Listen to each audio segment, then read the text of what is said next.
Okay, so we are back today with episode 6 of our Critical Failures Curse of Strahd ReVamped campaign. And oh, yes, we have John, we have HP, we have Nate, we Yo. have Connor, and we have Frost here today with us. Most of the crew here tonight as we continue to explore the village of Barovia. Not to get confused with the land of Barovia, but the village that we have arrived to at this time. A little bit of recap of what has happened the last session and a half or so at this time. We have made our way through the paved streets of Barovia down woods, woodland areas to open fields.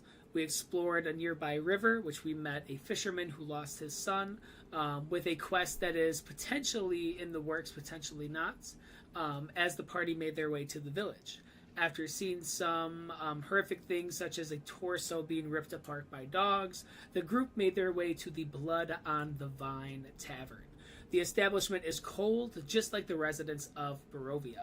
As they entered inside, Thalamir's horse, beautiful self, came inside and did not get the nicest welcome he could have gotten, but he also gave a great response back when it came to the barkeep and the patron at the bar.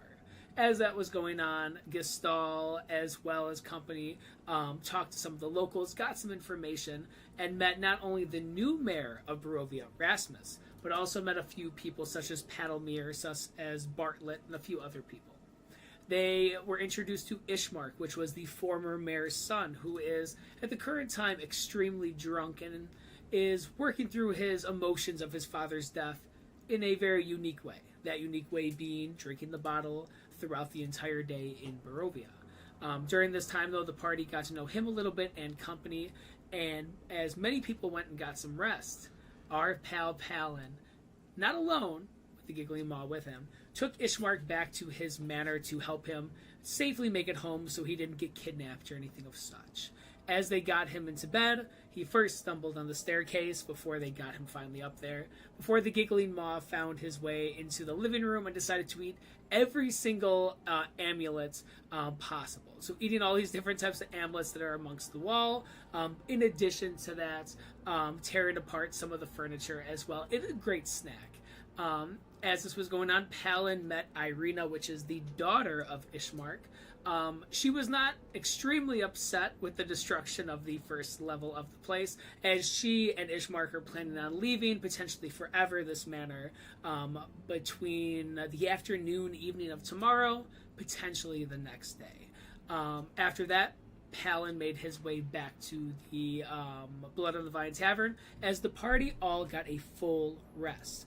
And for that is going to be where we begin our journey today. Kind of setting the scene on where we are at this time. 1, 2, 3, 4, 5. As we're switching over here, I believe most of us here might add one more token. But as we are over here at this time, for many of us, I need all of you guys to give me a D100 roll, including Jason at this time. Oh, yes. Ooh, that's like a high roll for me. Usually there are 2 rolls that I do not do good with, and they are death saves and D100s usually, but that luck is turning around with the hundreds at least. And then for Jason, would you have slept in the 4-bed community bed that has, I believe, Gray is in the room, as well as Gestal and the Giggling Maw? Or would you want the room with Thalamir, which does have a separate bed? Or would you like to bunk buddy with Palin inside his room? Just so I know where to set you up at this time. Guess I'll stay with Thalamir if there is an extra bed that I can have to myself. For sure. Okay. You should have visibility at this time. So at this time, based on those rolls, here is what transpires. Our first night in Barovia is less scary, less terrifying than the experiences that we have seen in the outskirts of the walls of the village. Not much happens as we get rest. The scariest sounds are the Phaeton's kind of creaks of some of the wooden floorboards from the main kind of bar, some of the shingles of the roof beginning to flap like jittering teeth with the wind. But besides that, no vampires, no werewolves, no undead, and no Strahd. All of you guys have gotten a full rest at this time. As Jason, you wake up to see Thalamir. Gestalt, you see Gray is off into the corner by that bench, as well as the giggling maws somewhere amongst the room. And then Palin, you wake up in a king-size bed, but the only king inside is yourself. For all of you guys. Hell yeah. You go, King. This is what you Pumpkin guys King. see at this time. What do you Oof. guys do? Pumpkin King is crazy.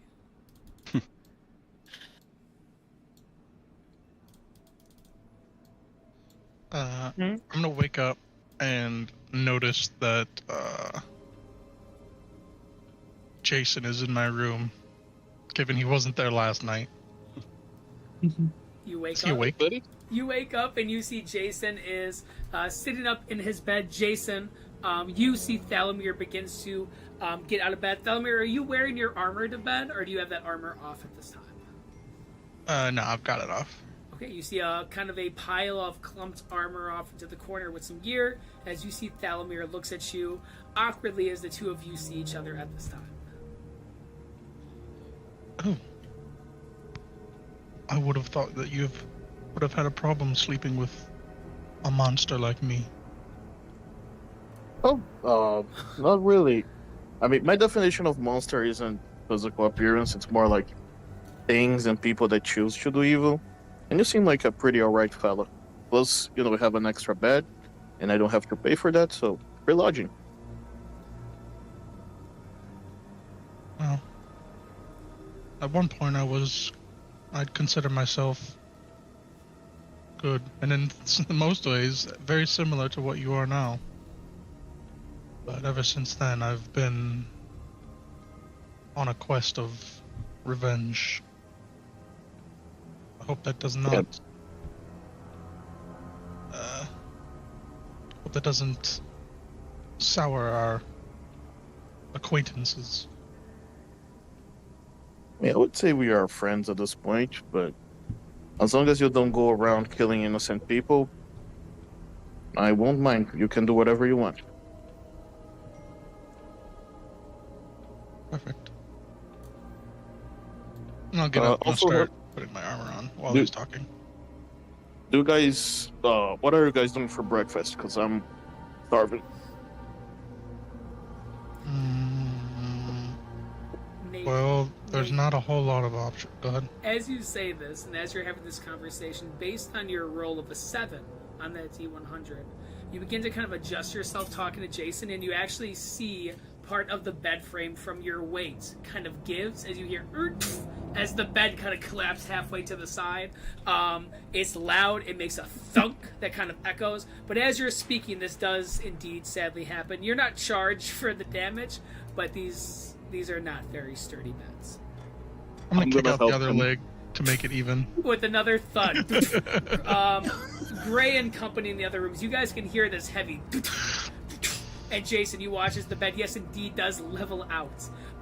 You are low profile to the ground now, but with a nice angled bed, perfectly even at this time. Perfect. Do I'm you gonna need finish help putting my armor on. here, or are you okay? Fixing what I broke. I'm a piece of shit anyways. As you say that, Gray enters the room. Gray, you see that the bed is floor level. You see Thalomir's looking off at the bed. Jason is looking at it as well. You guys see Gray has entered the room at this time. Okay, great. Hello. I take it the bed is intentional. That is intentional. No, it just fell under my weight.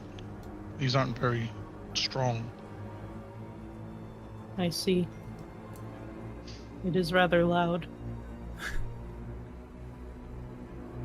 I'm not Okay. certain if it woke the others or not, but it is probably for the best if we all gather, regardless. I know that Gestalt is in the room across from here. That is where I stayed last night as well. The only person unaccounted for, other than Marie, would be Palin. I haven't been out of my room since we got in, so I have not been keeping track of everyone. Is he still not here in the morning? I'm not certain. Did he leave at some point? I don't know. Hmm. Finish putting on my armor. Gray's gonna do the zombie shuffle down the hall. As you zombies shuffle down the hall, you see Gestal is over at the end of the hallway at this time. You can see Gestal is by two doorways, one being a bathroom, one being one of the bedrooms of this area. Gestal would have just been cleaning up for the morning. So you would have seen him coming out of the bathroom. Gestal, during your time inside of there is a large wooden tub.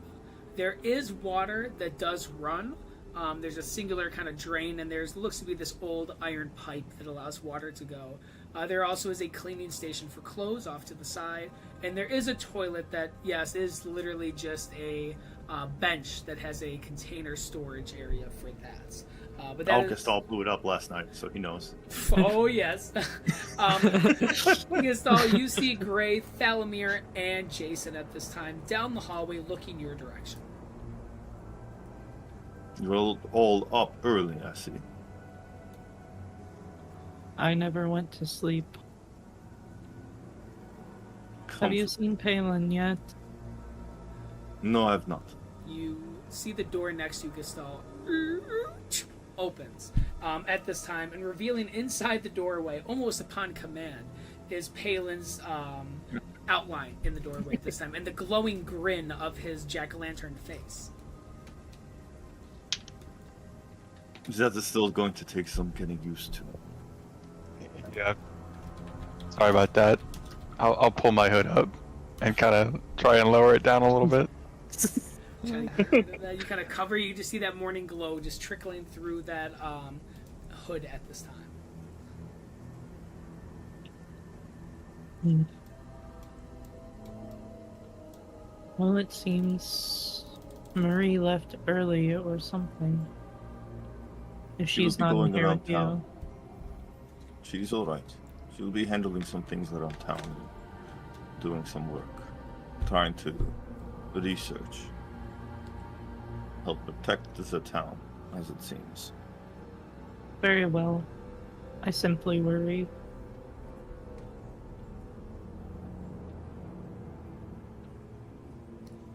As there's this kind of transition from the bedrooms off into the main area, Jason, Thalamir, and company, you guys see that the bar is more empty than what it was the night before. This is not, let alone it wasn't that crowded the first night, but it is even more vacant today. As you guys can see that there's a few faces of similarity, some faces of newness and novelness inside this area. You see Bartlett is over here, once again with her paperwork. You can see that there's scattered parchments, but you also see what looks to be small sacks of what looks to be gold coins that she is kind of moving around at this time. You see near the bar, you can see that there is Jason, you're sitting on someone. You do see an individual over here. For those that were there the night before, that is Bert. Eric, the barkeep, is there as well. And then two individuals sitting off by the fireplace at this time. You do not see Erasmus inside the bar, but I believe Gestal you can see through the open doorway. He is outside doing what looks to be packing onto what looks to be a carriage out there. Something that you guys see at this time throughout the bar. What do you guys say and do at this time?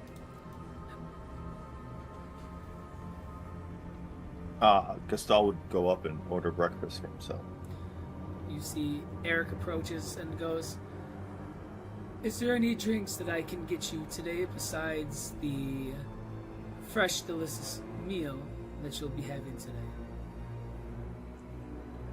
Do you have tea? You can see coffee? that there's a long pause as you say tea and coffee, as he just kind of stares at you and goes, "Well, which one would you like more?" Tea.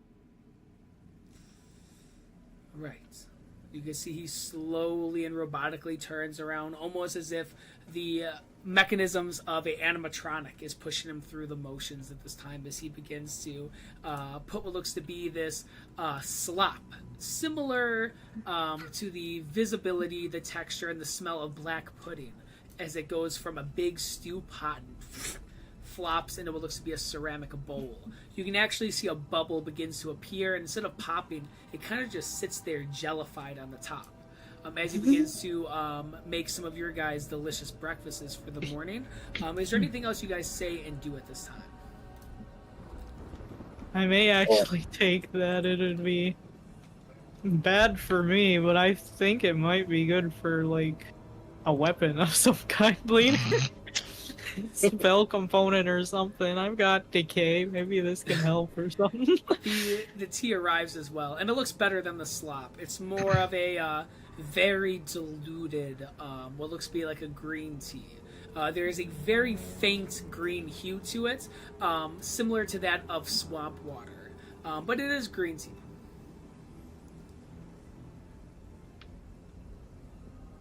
I'll take it, and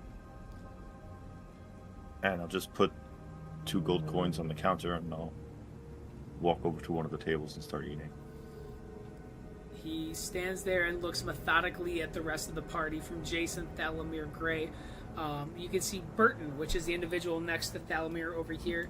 Thalamir, as you approach the bar, you see he kind of just looks forward and kind of puts his bent iron spoon inside that stew kind of slop and begins to eat. And you see he even kind of nudges what looks to be like a tin glass. It looks to be filled with a little bit of milk.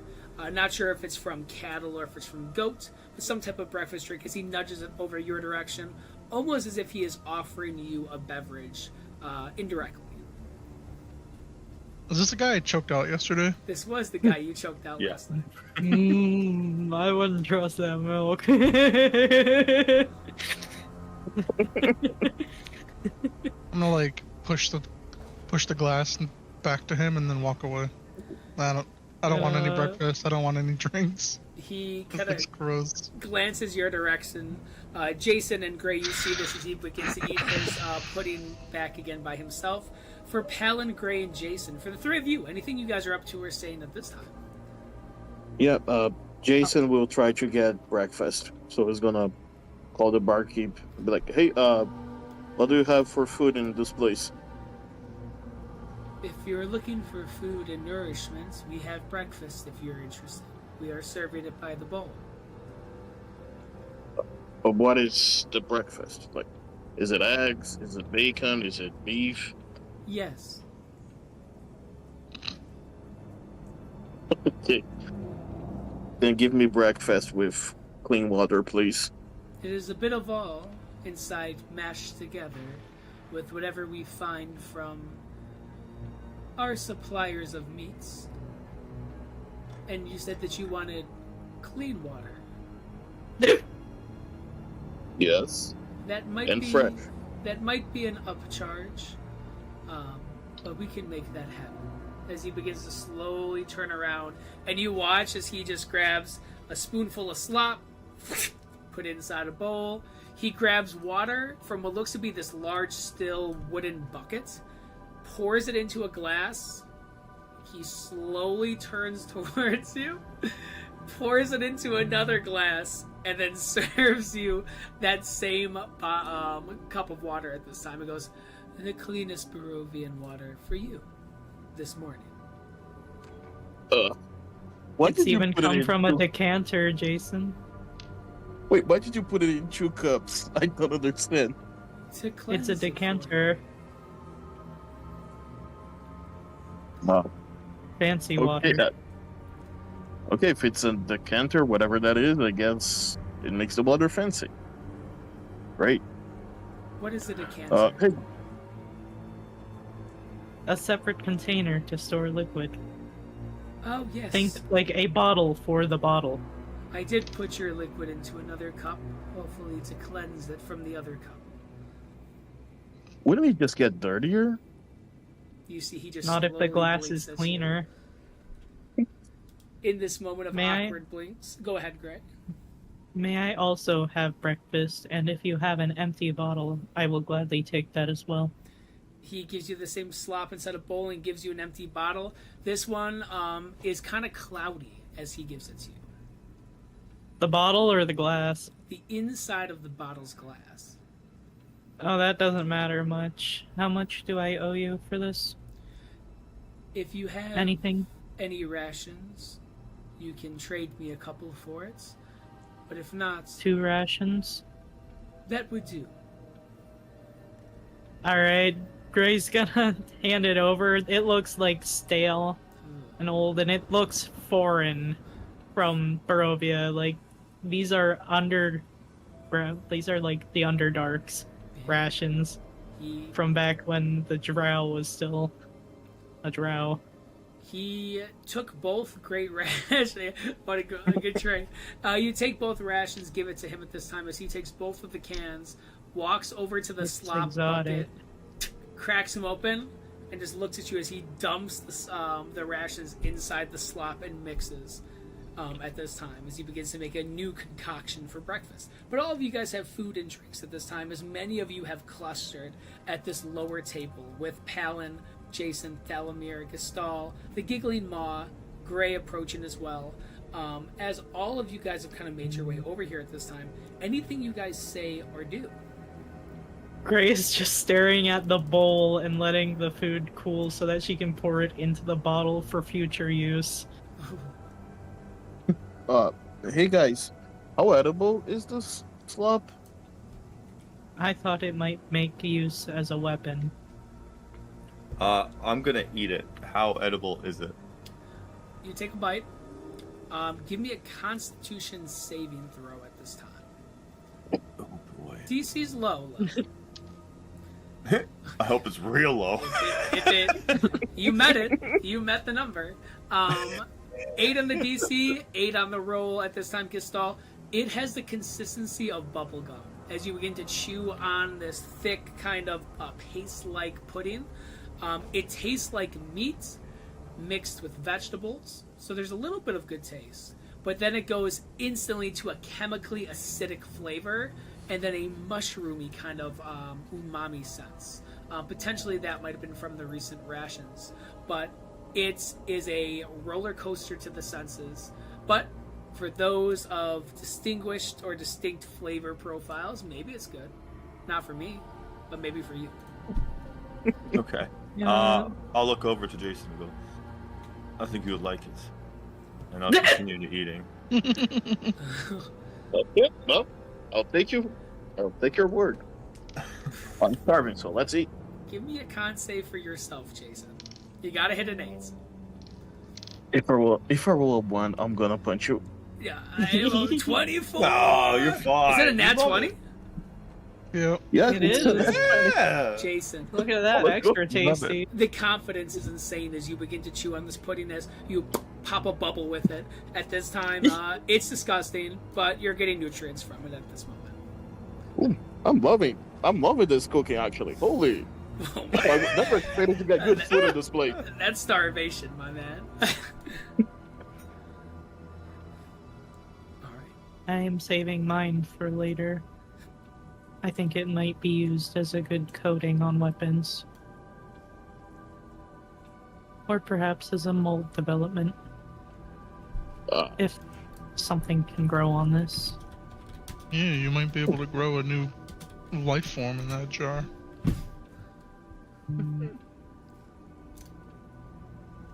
Freeze pop. I must ask, what is your intentions today for all of you? Well, we have a few things on the docket, do we not?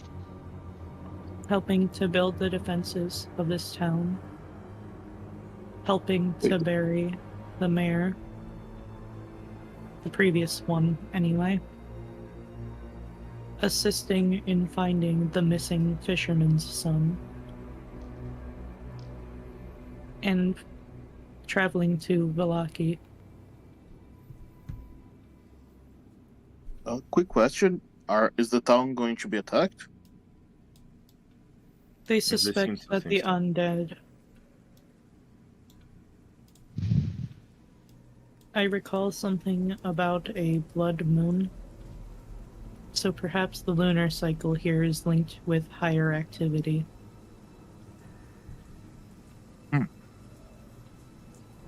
Cool.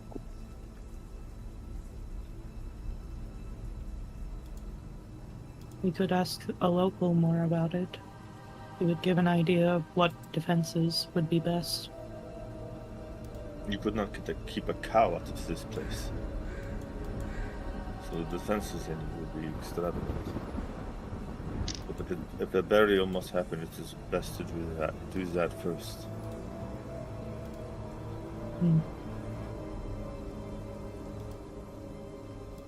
Kinda promised that we would help with that. Ishmark's got a sister, and she's a character. What do you mean you've promised that? Well, went to Ishmark's house last night, and Balin, you dirty dog. well, listen, I was just trying to help him home, be a friend, you know. And that lady in the corner, I don't trust her. So I wanted to make sure he got home okay.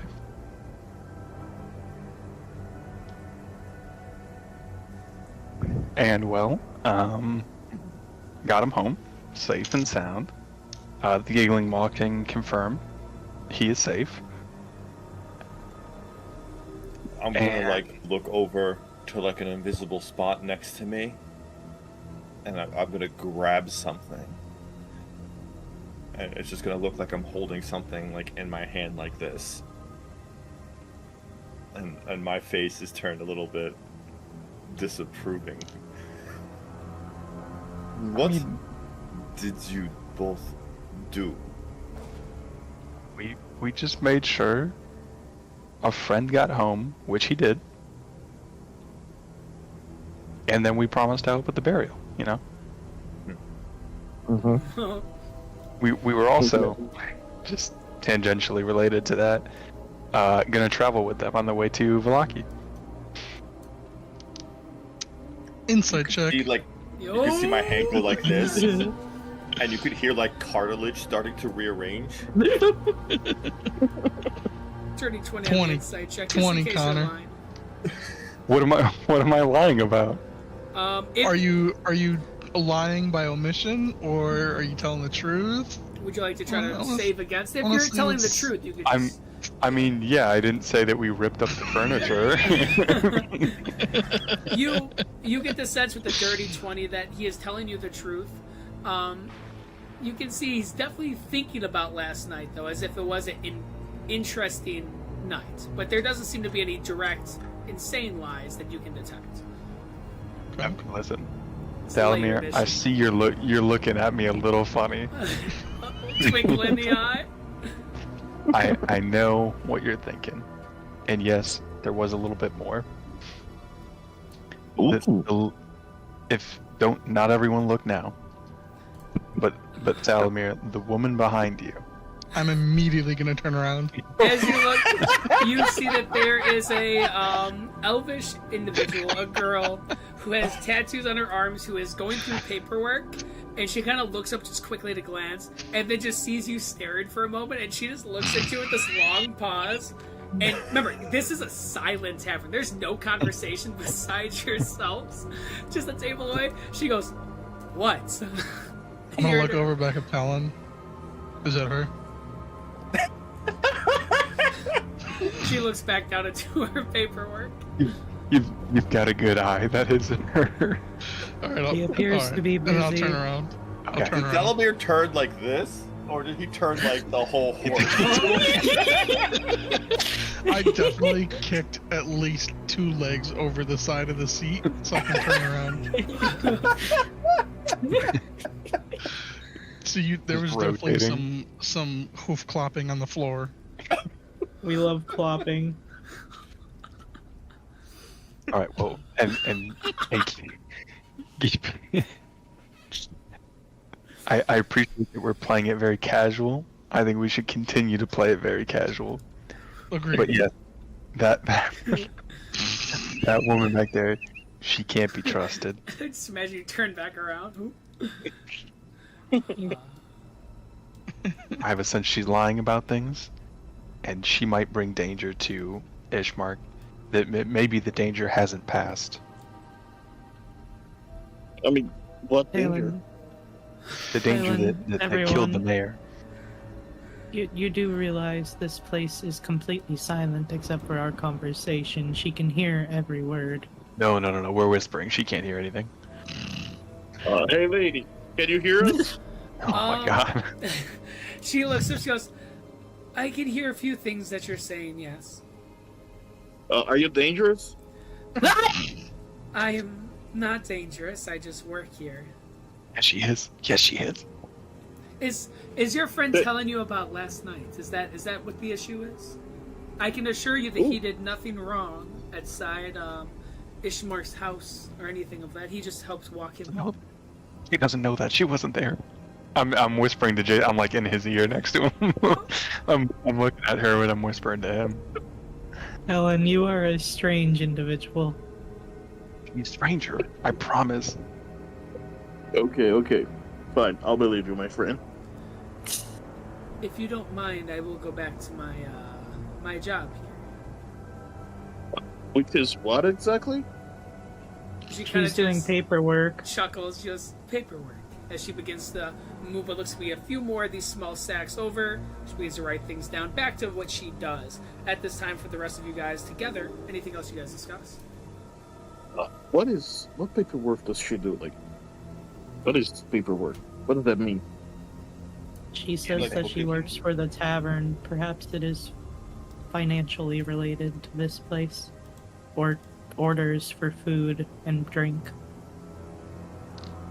I think I it could can't be a imagine the distribution network here is very good. cover. I mean, there's not a lot of people in here. How much paperwork could she need? You know, there's something more here. I'm gonna turn around again. Wait, where are you facing now? 'Cause I think He's turned turned a few around. times already.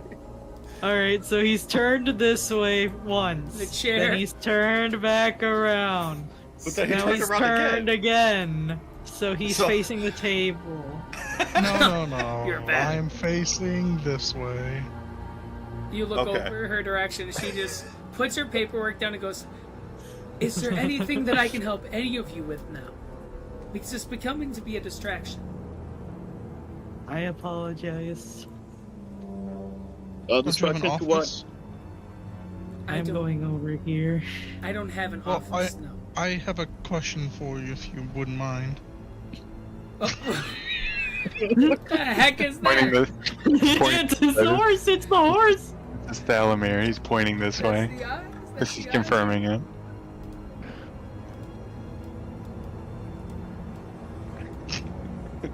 There you go.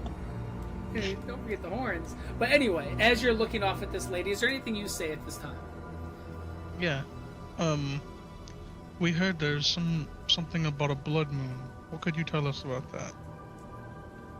Well, it's not really my place to just give all the lore and everything about these lands, so if you want to know a little bit, you're going to have to give something up.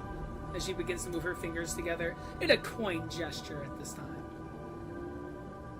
Jason's going to produce one of his business cards and try to throw it at her. She grabs it. From the other table? Yeah, give I'm going to like. Yeah, there you give go. me an Throw it. athleticism check. Let's see how good we are. What people Homer. are throwing stuff at Card this thrower. lady? 6. It goes up. That's an actual one. Oh, it's a net one. As, Oh. my! Yes. He takes Yes. he takes the card, and as he whips it forward, Thalamir, you feel a pinch in the back of your neck as he has chucked the card, and you have gotten a small paper cut. Not enough for damage, but just enough to just off the back of the old noggin. As you see the business card just kind of sways and flops onto the ground as she chuckles and goes, "If you want any information, ask somebody else." As she kind of turns her, she is no longer interested in sharing her. info. I'm gonna reach back, put his business card on my halberd, and then point it out to her and have her take it. She looks at Because it. I can reach 10 feet with it. Oh, she looks at it and just with a moan and groan, she looks at the piece of paper and the business-like card. Goes, That is great for you, and I guarantee you that in Barovia that you will never run out of business. For me, I don't need your help, though. But thank you.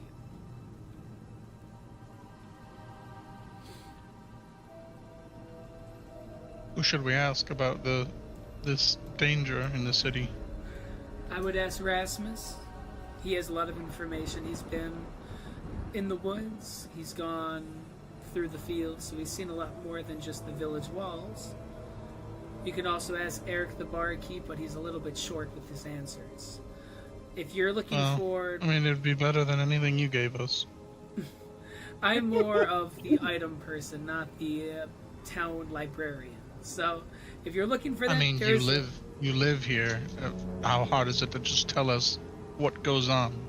I've been here for about 2 years. I haven't been here my whole life. Okay. How often have you seen a blood moon? How often do they come around? What happens during them? These are all simple, very easy questions.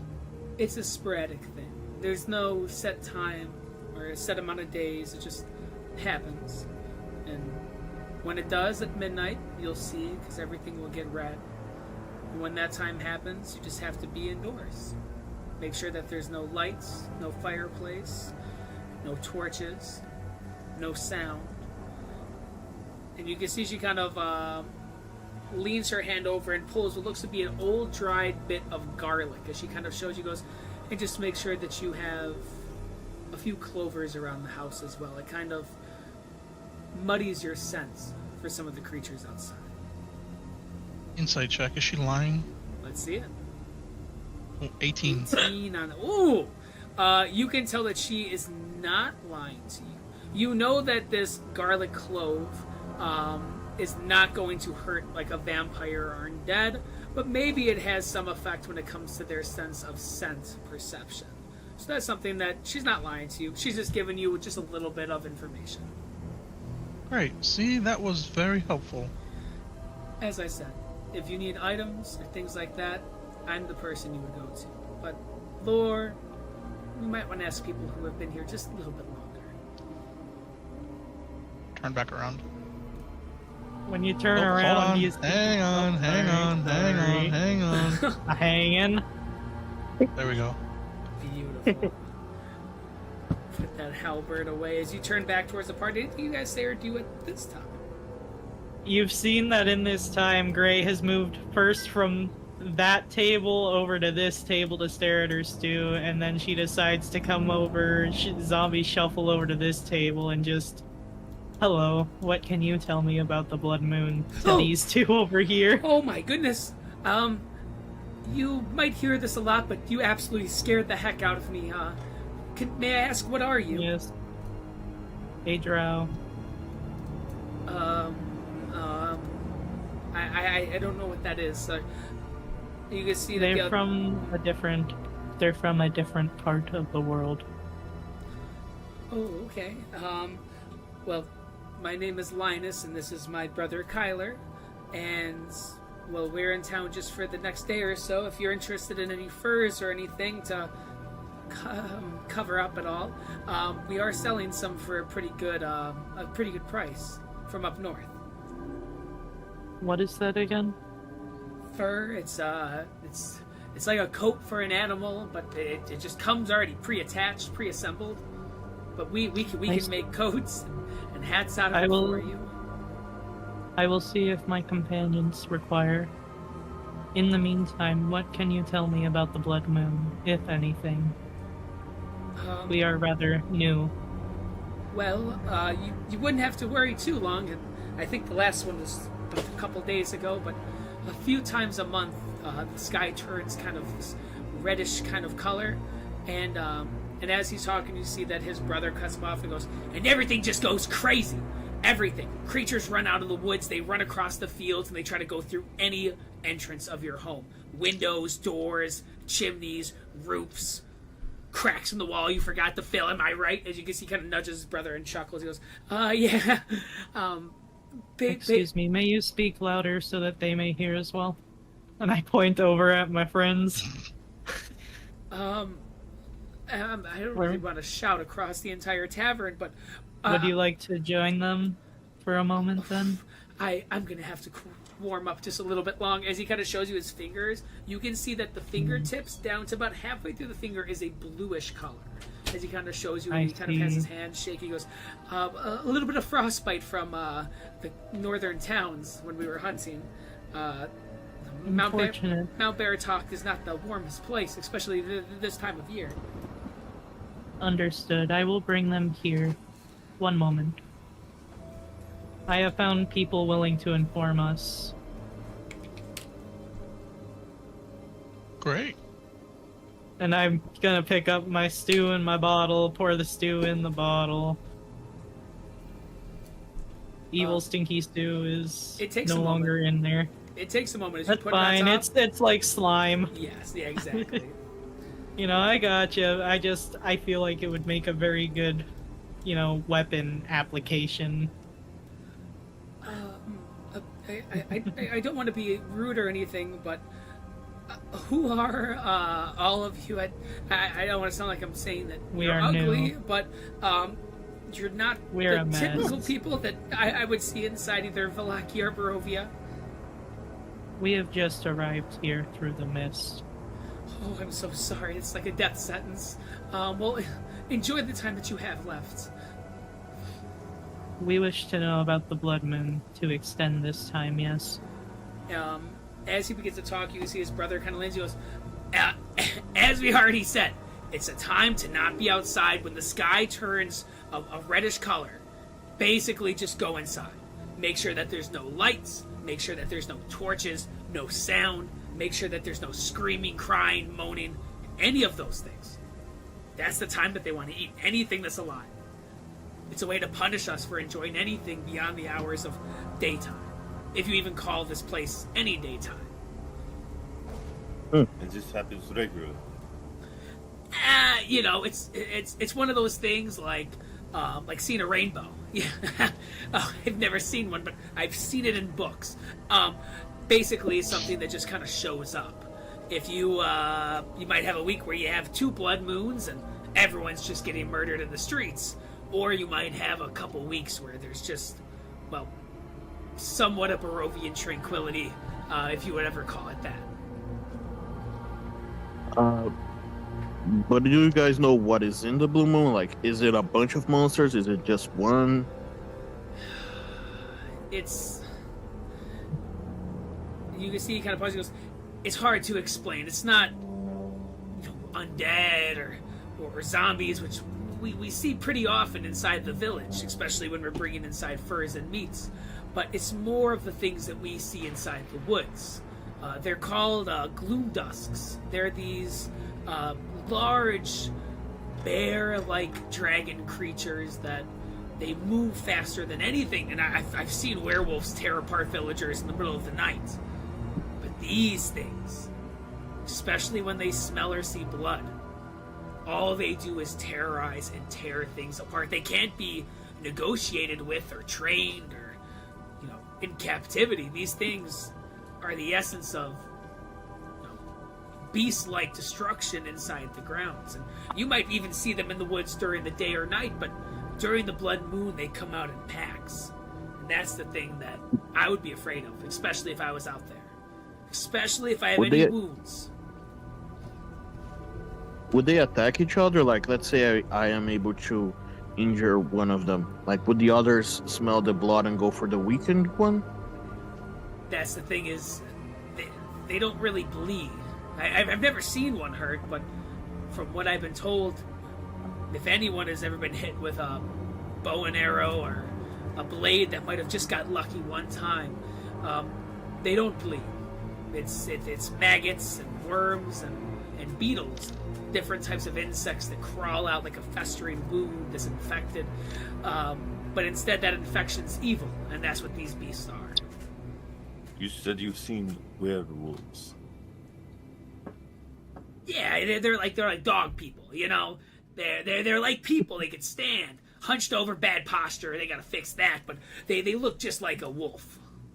And they come out during the blood moon as well? No. They would be torn apart by some of those things. They go up into the northern mountains. There's a spot up there that we all know not to go up to. It's too dangerous with the werewolves. They have their own little pack up there. But occasionally you might see them scattered throughout the woods during a full moon, which happens every other night. And where is the pack? This is place that you know not to go. Are you like some type of like novelist? Are you like a writer or something? What? I like to make sure I do not go in places I shouldn't be. I want to survive, Well, if possible. well, Linus, I think this is the first person with common sense that I've seen around here. I'm glad that you actually care about your well-being, because dying sucks. Basically, up inside the northern mountain range, there's a pack of these werewolf-like creatures. All I know about them is that they tend to try to stay away from people. They don't really try to cause trouble, no matter what the Valachian news says. They have these newsletters where they're always saying, werewolf attack here, werewolf attack on this trade route. It's a bunch of BS. It's a bunch of bandits just trying to make money. I'm somebody who travels a lot, and I've seen things, and I can assure you the werewolves are something to not worry about.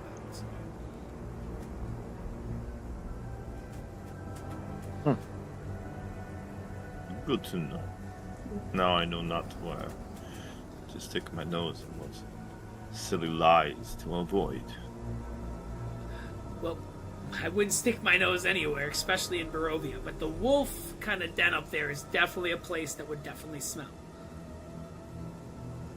But I would like to apologize. I haven't asked anything about any of you.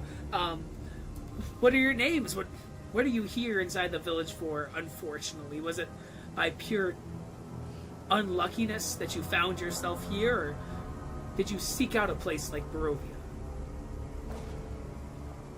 This was simply Jason, the first settlement we encountered. So you randomly came in, and he kind of looks over at Jason. And how about you? I saw you dangling something over to that nice, fine young lady over there with that halberd of your friends. What about you? Here you go. This is my business card. What are you doing My name is over Jason. there? You're gonna My name toss is it over here? Jason. He kind of looks at the business card and goes, "Oh, so you're some type of like monster slayer or something like that." Yes, Monster Hunter. Monster hunter. That's cool. Yeah, that's kind of cool. Do you have a lot of business out here, or are you like in retirement? Oh no, just starting my career. Like, if you guys want to hire me, I'm available. Just let me know. We really don't need to do that. We travel too much, and we're not really worried about a lot of the creatures here inside Barovia. We can kind of travel as we please. Oh, okay. Well, if you guys get anyone on the road that needs a Monster Hunter, give them my card and a referral. Well, we can let you know. We're actually going to Valachi in the next couple of days. We have some business up there to sell some of our furs, and if you ever make your way up there, feel free to look for us. We'll be at the local bars and inns. Absolutely. We are How do you? intending to head that way shortly. Oh, perfect timing.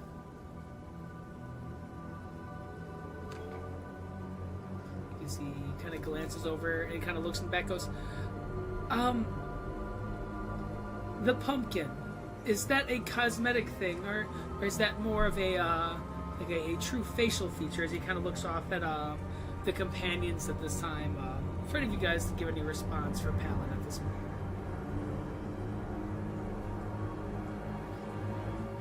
With a ghost. I'm cool to let Palin answer for himself. Yeah. Just staring. I guess. It's the Palin is costume. still here. It's just it's prosthetic. Prosthetic. Is it something that you like put on every morning, or He suffered a horrible head injury. give me This was the prosthetic. give me a deception check, Palin, at this time.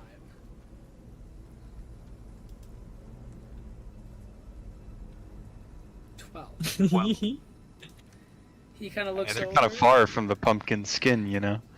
He kind of goes, "Oh, okay. I'm not gonna judge. To be quite frankly, all of you are a little bit different in unique ways. But if we ever cross paths again, like I said, my name is Linus, and this is my brother Kyler. We'll be around the area." We will keep that in mind. Thank you for the information. Of course. I'll nod to them, and I'm gonna get up and leave.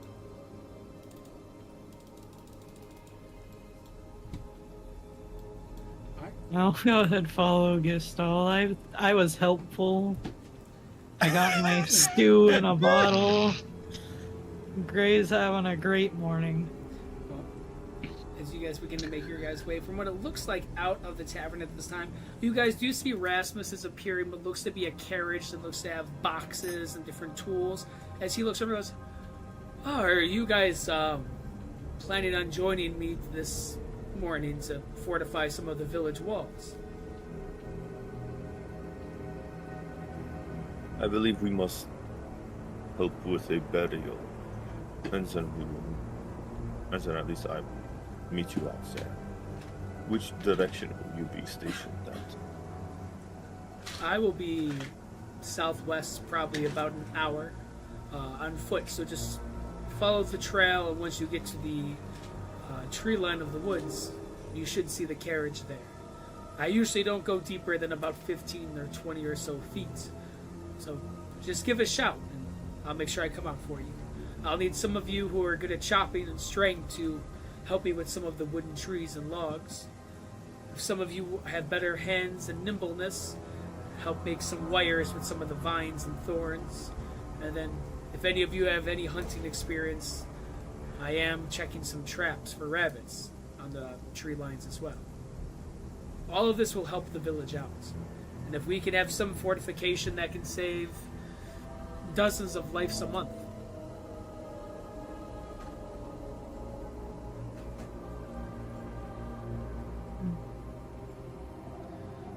Can I also give an idea on how you can, better defend the city? Hi, Jason, Monster Hunter.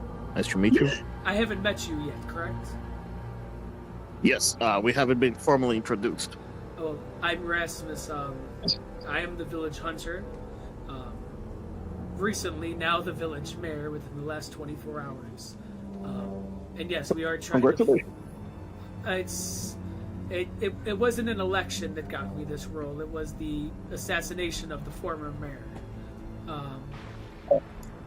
But I would love to listen to your recommendations. Yeah, do you guys have empty houses here? You see, he kind of looks at you for a moment, and he kind of tilts it. He goes, 75% of the houses inside the village are destroyed or abandoned. But Good. if you are interested in helping out today, maybe I can get you a residence inside the village. Oh no, I don't want a house. It's to blow it up. So the plan is to kind of like, monsters always find a way inside. So yes, we are gonna fortify stuff. But once they breach the Bait city house. walls, we set some bait houses, like with explosives and stuff. So that when they get in, they go in there, boom, and like we kill a couple of them. The others get distracted by the sound. Buy us some time. Give me a persuasion check.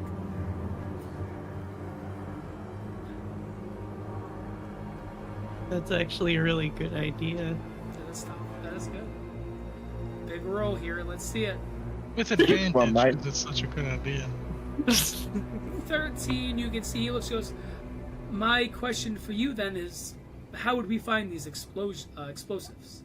Is there anything that you would recommend to maybe fortify some of the houses?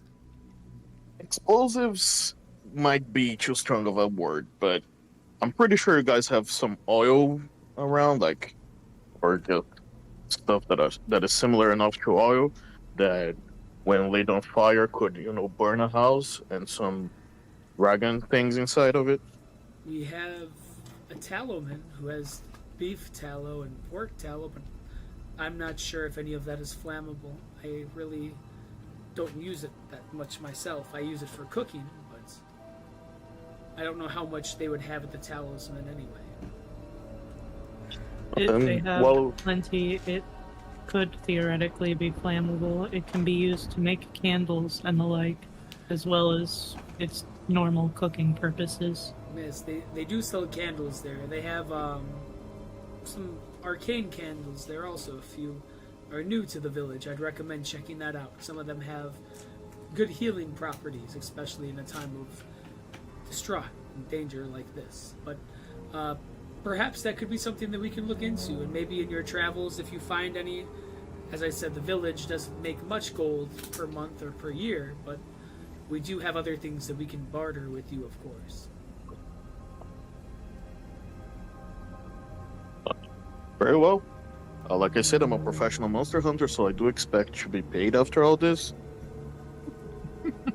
Paid for what?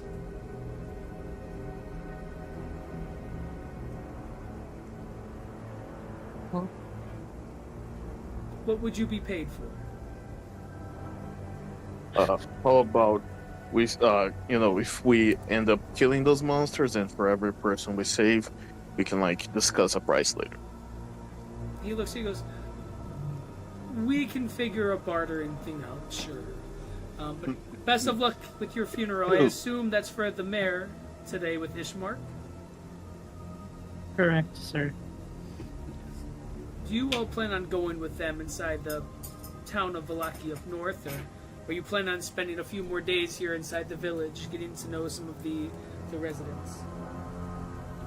Perhaps if we can convince them to stay just a little longer while we assist in the fortification.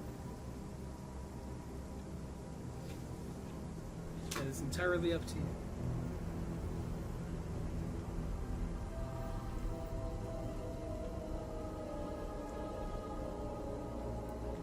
With the stare, you can see he begins to slowly pack up the carriage, and he goes, best of luck, as he disappears from sight at this time.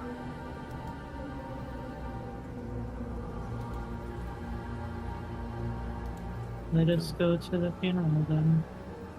Can you lead us to their homes, since you two had visited him last night?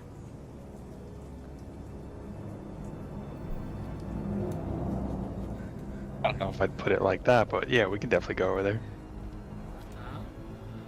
Back-to-back nights, Pallet? Okay. Well, Daytime. Is this, Daytime. is this a more It's daytime. serious thing? Like a one-night stand that turns into a two-night stand that maybe turns into... Oh, One There was- 1 month was- anniversary? There was no stand. It was just helping a friend home. Oh. That's it. then let me ask you a question. Did you take him to his bed? I got him up the stairs. Kind of. I rest my case. Well, we're gonna go see him. You can ask him yourself. I'm sure he would never say anything that could allude to anything. As you guys... That doesn't look nice. do you guys do anything else inside this area at this time, or do you guys begin to make your guys' way over to that other location? Do they have a blacksmith in this town? They do. If you're looking for any tools or anything. I'm gonna go visit the blacksmith for just a quick. Mr. Smith, As you I'm gonna begin- head out to the house. As you begin to head I'll out catch to up the with you house. guys. I'm following Gestalt. Right. Thalamir, as you head over to the shop at this time, you begin to kind of look around to see if you can find any specific location to potentially buy some of these items that you're looking for. Unfortunately, you do find the blacksmith. You can see it is a small building, not extremely large, but you can see some of the sparks and things kind of chipping away as you can see in sight. As you begin to approach this area, is there any specific items you are looking for? Anything in particular that you are looking to purchase from this area? Excuse me, sir. I'm in the need for some wares and some new weapons if you have any. Looking for specifically a shield and a lance. A shield and a lance. You can see that the individual that you are looking at this time inside this establishment is a large, husky individual. You can see that his arms are covered in what looks to be small burns from what looks to be bits of molten ore and different metals. As he looks behind him, and you can see that the rack of weapons are not new or handcrafted. They're tuned up or adjusted. You know, they're things that look to have been found and collected that have been kind of bent and put back into place. As he goes, well, you're looking for a shield and a lance. We do have a few of those, but they're not really in the best of shape, if that matters to you. Let's take a look.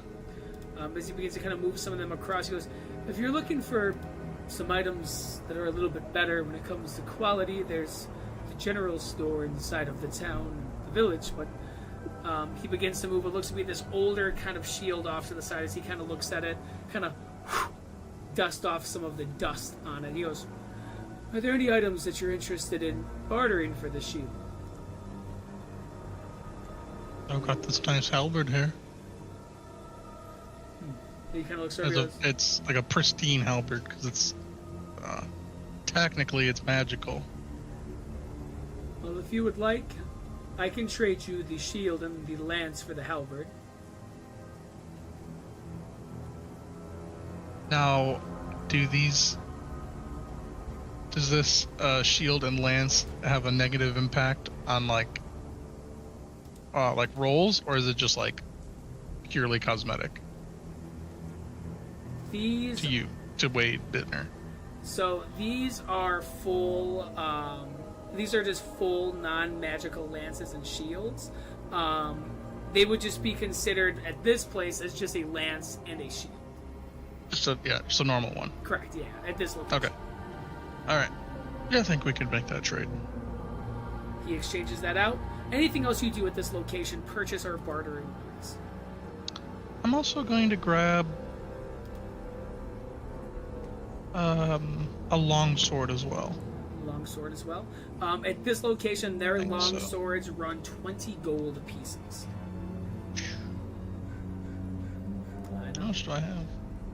Puffing the dust out of that wallet, you know what I'm saying? Yeah. Wow. How much is a You got a moth lance? following you? How much is a lance? A lance is 12 gold pieces.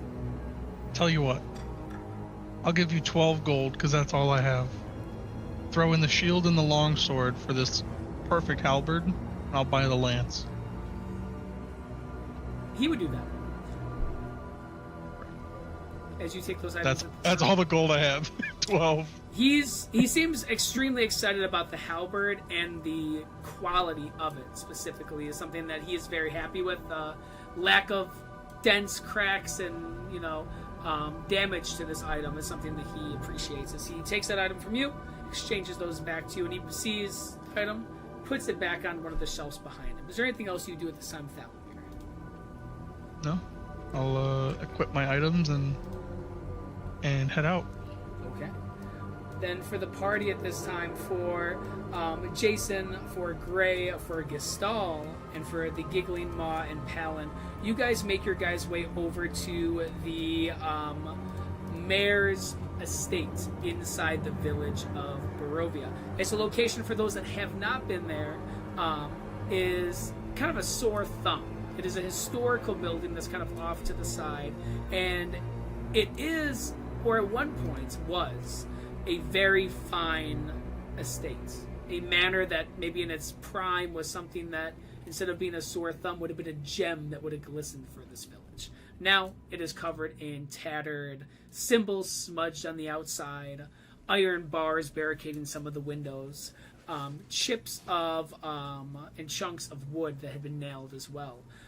As you approach inside, Palin, when you get to the front door specifically, you see that it is closed and locked. You see that there is a carriage out in front that has a few boxes on there and 2 horses. The horses are not the most healthiest. You can see they're a little bit skinny. They have some wounds that are visible on it, some scarring.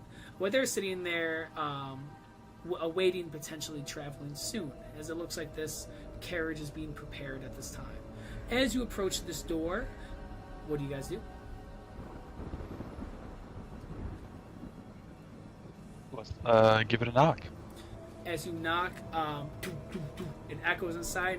In a momentary moment, you can see that the door opens as you see Ishmark. You can see that his eyes are very bagged. You can see that his skin is a pale white, like snow falling. Not the same color as what you saw last night. His hair is wild. His clothes is half on, half off. And you can see he kind of stumbles out and he goes, what do you want? Are you ready to go? Oh. And he kind of looks and goes, seems like you've brought the entire family with you. I'm Ishmark Koyanovich. Nice to meet all of you. I'm the mayor's son. Nice to meet you Nice too. to meet you as well. You do have an interesting night. I mean, the clothes are all off. Did you see anyone special? The only Who person says that? that I live with is my sister Irina. Besides her getting ready to travel with me today, there's been no excitement. I vaguely remember you, Palin, walking me home. Thanks for that. I appreciate it, but I do have to get on with my day. Are you all planning on going with us today? We are planning to assist with the funeral. Oh. Yeah. I forgot about that. My father, he's inside the kitchen on the floor. I already paid the pastor, the priest at the church in the village for the services. All you have to do is bring him up there and, just get him in the ground, and we're leaving in about 8 hours. So, whatever you need to do for that time, use it wisely, but we're leaving on the nose when that clock strikes. We have to make sure we get there before night completely takes over. Yeah, shouldn't you wait after the blood moon to, travel? Rasmus says one is approaching. We just have to make sure that we get our way to Valaki. We're not really worried about a blood moon. It's never stopped us before. And we'll be all together, so it'll be fine. What is it that is in Villaki that is so important that you would risk your lives when so many would not even risk being outside? Well, what my father told me about Valaki is that it's a place that has fortified walls that aren't made out of sticks and twigs. It's a place that has a church that no undead can step into, and it has town guards that aren't smuggling goods in and out of the village all day. It's a place that is safer, and has a true mayor. I'm sorry, I'm not really the biggest fan of Rasmus, but it's a place that's safer for my sister, and it was my father's dying wish before he passed yesterday. His dying wish was that you abandoned the town that he was responsible for. No.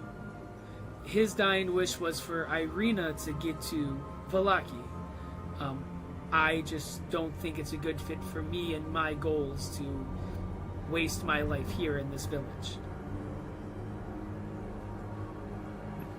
And why is it his dying wish to get your sister to Valak exactly? It's the safest place for her, and he couldn't stand losing her, so not really worried about what happens to me, but he needs to keep her safe. From what? I don't know how long you haven't been here, all of you, but there's undead that come out in the middle of the night all the time. There's werewolves from the mountaintops that are ravaging and tearing people apart. There's vampiric spawns that hide inside the nearby ruins. There's too much danger inside a place that has no walls and fortitude. And my sister, being as charming in many ways as she is, she's gained the attention of and that's a danger that I don't want to deal with every day. So maybe me dropping her off at this barricaded, fortified, guard-filled town will help her. Yeah, fair enough. By the way, hi, Jason. Here's my business card. If you ever run into monsters and stuff, you can count on me to kill them. Well, if you can kill the dark powers and Strahd himself, then I would have enough coin for you for a lifetime. But I don't see any monster hunter doing that anytime soon. Give me a month. As he kind of begins to rub his temples, he goes, "Well, I'm gonna be honest with you. I've been puking for the past hour and a half from last night, so I'm gonna go freshen up and pack. But feel free to do what you must with my father." So all you require is we bring him to the church. Bring him and just make sure that he's buried inside the plot next to his wife, and just make your way back. It shouldn't be longer than maybe an hour max. You and your sister do not wish to be there for this. I am very busy packing the estate and everything. My sister, she would like to go, but I don't want her to get killed going across the village. She isn't allowed to really leave the estate ever since she was a little girl. How old is she now? Well, she's elvish, so she's probably in human years, as he kind of looks over at the group, goes, probably in her mid-20s. So she should get a vote on her own life. If she dies before she gets to Vallaki, that's something that I'm going to have to live with for the rest of my life, and I don't want to. Whatever happens to her once she gets there, it happens. But she just needs to get to Vallaki, and then my debt with my father's done. I did my part. I don't have to sit here and just do everything for him anymore. Jason is going to ignore him and start walking inside the house. You need to walk around there. He lets you guys in. He disappears into one of the nearby rooms to begin to pack some of the items, some of the valuables that are not worth a lot, but things that he would like to bring with him. At this time, for those inside, you know that, Palin, you know that there is a kitchen door over here that goes to the dining room. Just from your guys' previous travels, as well as the Giggling Maw, that is where the father is said to be lying. There's also an upstairs as well. By the way, just all and company, why are we doing this for that guy? Like, are we getting paid or? Palin made a promise, he said. You know, I mean, paid in like friendship, maybe. That's a hard Personally, I maybe don't because particularly mind. that guy I mean, seems like he's willing to leave his sister, so he probably isn't gonna stick around for us. Well, it's yeah, maybe don't think about it in terms of them, but the town. If we're looking to get information to the town, might be enjoy our presence more if we bury their mayor and do stuff for them. So this was one of those goals. He has Okay. promised us things also in Galaki. Yeah, that too. I am not fond of you leaving out information, Palin. You talking about the living room? Oh, I am aware of what Igzik has done.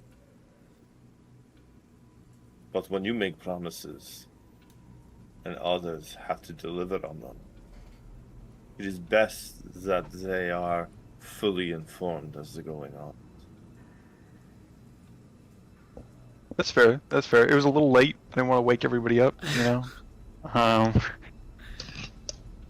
Yeah, you know, maybe at breakfast could have brought that up a little bit sooner. I hear you. Nonetheless, he is the son of the mayor. Mhm.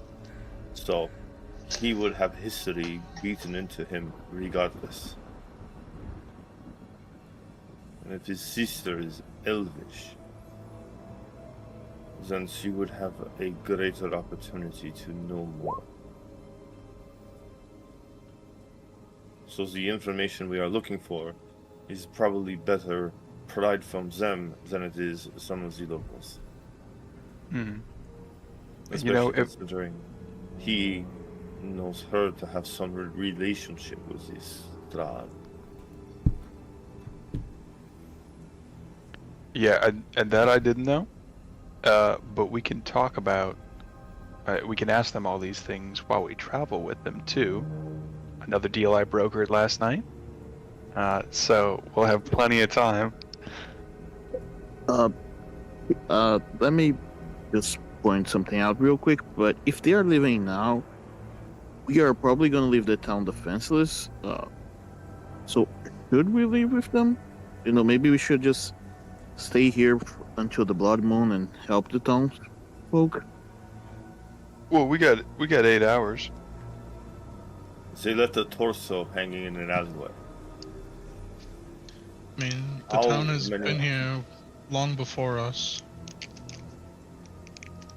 Don't Yeah. It'll be here believe- long after. But They I mean, kept so little we for their own can, people.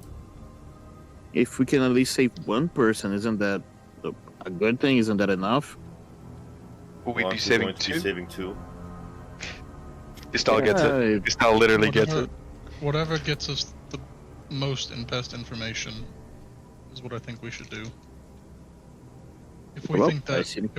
Irene and whoever that was upstairs has Ishmar. more chance, Ishmark, yes, to give us better information, then I'd say we try and get on their good side. Okay, I seem to be outvoted. Very well. Jason, I think you'll have fun on our road trip. I think you'll really turn around once we hit the road. You know, there's a lot of monsters out there, I'm sure. Okay. But let's get this corpse moving. I'm gonna follow Jason. Get this Yeah, corpse. I'll go help with the corpse. Okay. Then as you guys make your guys' way into that kitchen, you guys are greeted by the sight of a singular body that is in the middle of this room.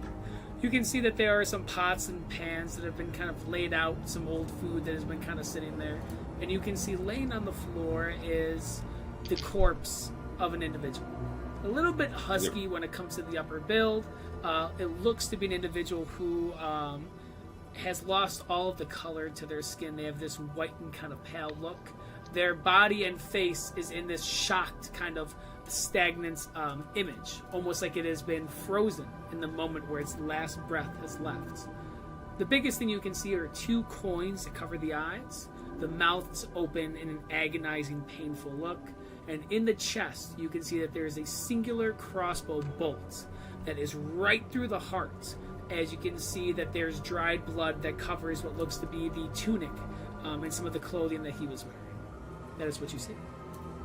So, this guy's not wrapped in anything. He's just been bleeding and leaking all over this floor for a day. There is a sheet that is under him, but besides that, and that is completely soaked, there has been nothing else. You can tell that he must have lost a lot of blood, probably at the location he got attacked at. Murder.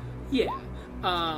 But yes, you can see that that is completely soaked. And yeah, he is dead. That is all dry-ish, but the sheet still hasn't, it still has some blood still there that is moist.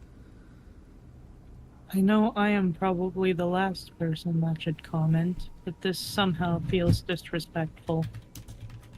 Seems like they don't care. Nope. He's just been kind of laying here. Ismark said Ismark that his seems sister kind of- would like to go.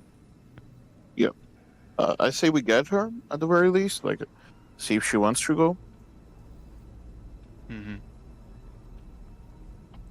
I'm gonna Yeah, grab the crossbow bolt, and I'm gonna yank it out. I'm gonna throw it to the side, and then I'm gonna leave, and I'm gonna look for some sort of like sheets or blankets that I can take so I can wrap them. There's not many that are intact inside this house after the night before, but for sheets specifically, there are some.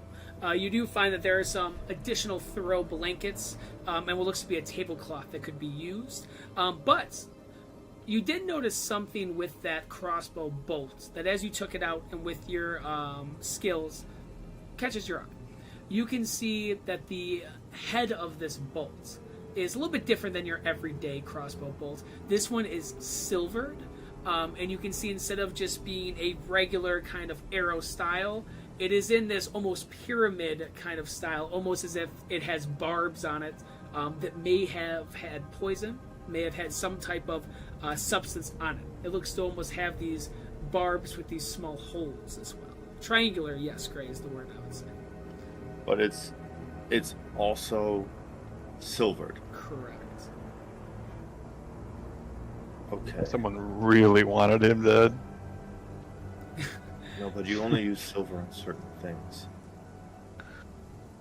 Or you hunt certain things with silver. So it's not that someone wanted him dead, it's who wanted him dead that would use this or have access to this that wasn't hunting monsters already.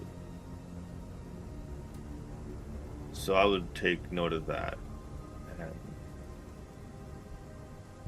considering what we found in the death house, and considering where we are, and what I know, and what silver is used for, as I discard it, I'm gonna make note that I think I know who. I have enough of a reason to start guessing on who killed the mayor.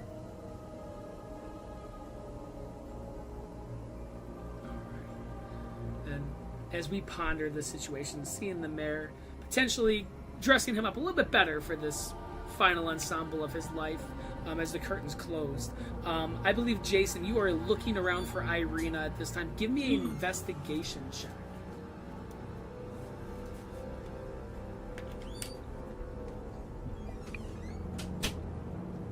Three. It's a house.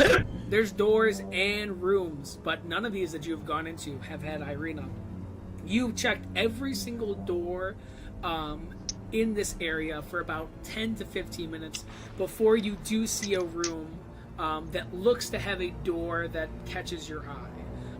As you approach, knowing this is one of the final doors you can actually explore and look for at this time, is there anything that you do? He will start shouting, "Girl! Girl!" Just shout, "Girl!" No response to that at this time. He will open the door. And it's the last door. I've opened everything else. As You find Ismark trying to shave or something. As you open that, you see inside this room there's a large purple, almost like a royal purple bed. You can see that there is what looks to be old paintings, small knickknacks and antiques that have been scattered over amongst this room. All of them with a Gothic or Victorian undertone to some of their style and design. The only thing in this room that doesn't have this sombersome look is an individual who is sitting on the bed. You can see that this humanoid is kind of sitting there at the edge of the bed and looked to have been packing a small wooden box full of belongings. Wearing what looks to be a silk nightgown that kind of goes down and protrudes with a purplish color. You can see a female looks up at you with blackened hair, jewelry, necklaces, but the biggest thing that catches your eye is the bright yellow eyes that connect with yours. You do not see any shock on her face, besides a surprised look as she goes, "And who decided to let you in?" Well, fancy. Hi, I'm Jason. Monster Hunter. We are gonna bury your father. Do you want to come?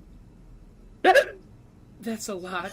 I assume that my brother lets you in, but I'm not really allowed to leave the estate, let alone with somebody I just met about 2 seconds ago, Jason, right? Yeah. I mean, look, he told me you were around 25. Like, it's your life. You can make your own decisions. Do you want to come or not? I think it's best that you leave before things get a little bit difficult with me and my brother with you. Okay, I'll leave. Because if you don't want to see your father get buried, all right. You can see she kind of looks at you with this pause and just begins to put stuff back into her box at this time. Is there anything you want us to do specifically for him? She kind of looks up and she goes, "Is it just you who is going, or is there anybody else who's deciding to go for my father? And how much is my brother paying you in the first place?" We're doing this for free, I guess. Oh, great. So he's just going to have a lot of people that work for Strahd just come inside the house that would take my father away so you could just kidnap me? Is that the reason why you came up here, was to kidnap me? No, I don't want to kidnap you. In fact, like I said, Monster Hunter. Like in about a month or so, you're gonna get the news that I killed Strahd. So I'm not here to kidnap you. You can see kind of a pause. She goes, "I have heard many people throughout the village say that they were going to kill him. I don't think you have what it takes. No offense, but I've seen many monster hunters come through here, many nobles, knights, and, well, real adventurers. But, alas, I'm not sure if you can do that." As you can see this sinister, almost like playful, but also like a charming rudeness to her that you are experiencing. There's one thing that they didn't have that I do. So don't worry, I'll succeed. And I guess your father's gonna get buried by strangers. Oh, it's quite simple. I'm him, and they were not me. He's gonna start walking away. She goes, who else is with you to bury my father?" I don't know. Come with us and find out. And he's gonna start going back to the group. As she begins to kind of just close her box, as she storms out at this time.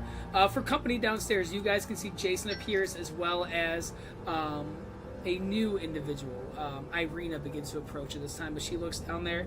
You can see she looks around, and seeing Jason, Gestal, and company, she kind of just does a scan, like, what is this group? Until her eyes see Palin. As you can see a brightened smile, she goes, "Oh, you were the one who was trying to rob my house last night. Nope. Where is No. Hey, what did you do? As she begins to die laughing, almost to the point where she has to grab the rail, and she goes, "And didn't you have that friend who ate my grandmother's couch cushion?" Well, that is true. He's gonna like appear on Gestal's shoulder and like wave really, really bigly to get her attention. You know, trying to get her to see him. She waves back very playfully as she goes, "I have read some books about creatures like you before. You are mischievous, aren't you?" Yes! And I brought all the people who work for me. "Oh, so they all work for you?" As she kind of chuckles in a very comical way. She goes, "Well, do as he says.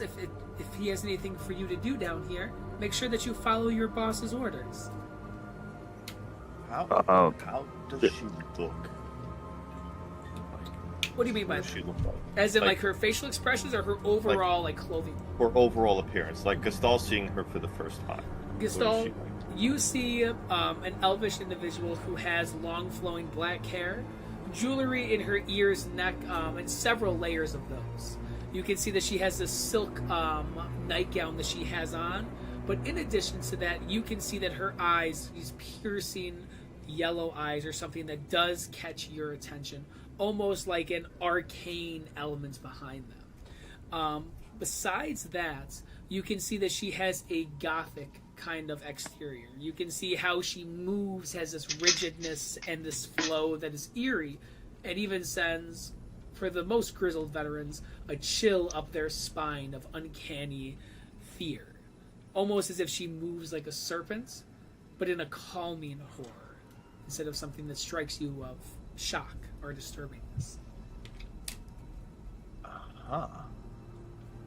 Okay.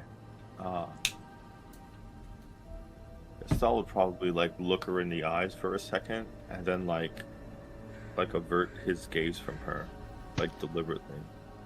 And then Ixik would probably go, "Yeah, we're gonna go bury your dad. Gonna be fun." She kind of chuckles for a moment. She looks at it, she goes, if you don't mind, she begins to walk down, and she kind of smiles towards the giggling maw, looking over, and right before she kind of gets down here, she looks over at Thalamir and goes, "Huh. You're with the party as an adventurer, yes?" Yeah, I would hope so. I would love to hear where you came from. I don't want to sound rude with it, but you're not a local of Barovia. What gave it away? She kind of smiles. She goes, "You're a centaur."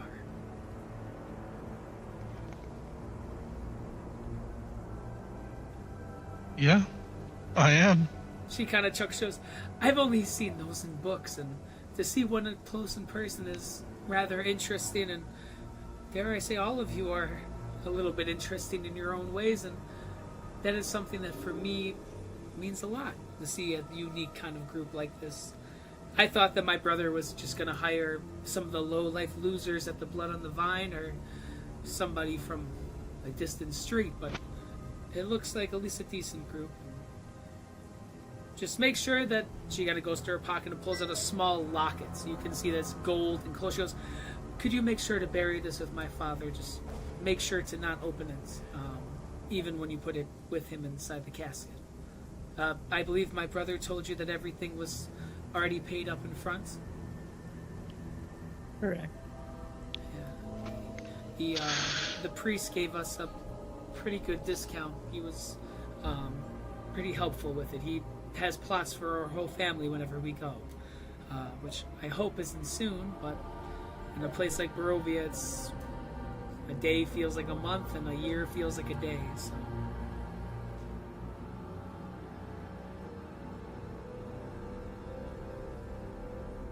Well, not As smart as your brother. Yes. Why does he carry so much disdain?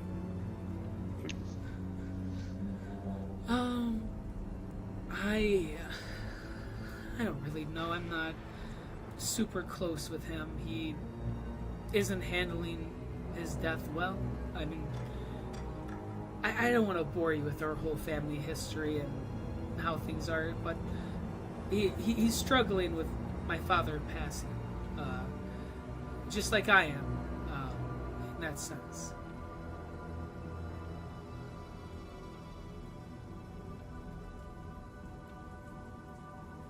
With the way he speaks, it seems like he is not intending to be around you for long after this. That's one of the things, is he always runs away when things get tough. When my mother died, he ran away, and it took a week, I think, a dozen of my father's men and guards of the village to find him, and they found him all the way over towards the small roads towards Valaki, brought him back, but we lost 7 or 8 guards then. And now with my father dead, I assume that once he drops me off in Valaki, I'll just be a distant memory for him, so he won't feel like he screwed that up also.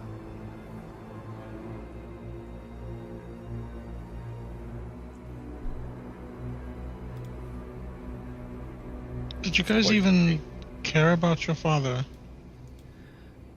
I did, and my brother does. It's just one of those things that when we lost our mom, in the accident that made her pass.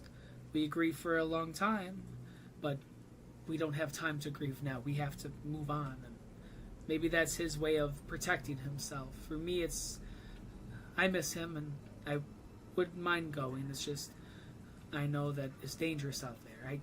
The farthest I've ever gone in my entire life was the gates of the front of the estate, and that was for my birthdays. But besides that, I've never left the actual gate of the estate in my entire life. At least that I remember.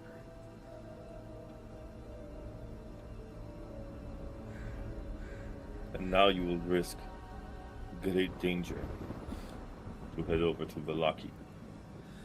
Well, if somebody did need all of the morning alert amulets on the walls, she kind of looks over towards the giggly maw with a smile. She goes, I know that those didn't really help, but... Oh, they helped! as a meal, maybe, for you, but not to keep me safe. The person that we had to worry about was Strahd over the years, trying to come inside to find me or my brother or my father. But there's a saying that vampires can't come inside of a house uninvited, so, he's never entered on his own, but I just think that that's a legend, because I've heard people get killed inside their house in the middle of the night by vampires, but maybe he just enjoys the game waiting for me to slip up one of these days. And why exactly does he have it out for you guys? I don't know. Specifically. I think because our family was the mayor of the village, and we were doing some things good. I mean, we built a library. We filled it with some of the remaining books before he returned. My great-grandfather was somebody who was a mayor. My grandfather, my father, and now Rasmus. It's something that, had some hope inside the village, hope inside the lands, and maybe Strahd didn't like that. I know that there were attempts to, kill him before from Strahd, so... But why would he care about a small village? Besides us, there's just Valaki and Kreshk up north, but there's really nothing else to do. I mean, if you are the leader of a land and you've lived here for centuries and centuries, it's almost like your own little simulation, I guess, with all of us. What is a simulation? It's like things being played and us living our lives, but he likes to intertwine himself whenever he pleases. If he doesn't like that there's success, he snuffs that flame of hope. If there's a time of clouds and sadness, he's there to make sure that they weep even harder. So I think he just likes to play with his meal before he eats. I'm afraid that So he's I a might jerk. be... Yes, I might be next on his plate. Does he do this to the other two villages or towns? No. Or is it just to this village? I'm not aware of any other attacks on the villages. I've never gone, but maybe. I would ask their mayor. I know that the Valakian mayor and my father had a decent relationship. Not the best, but maybe if you talk to them and do some things for him, maybe he can tell you more.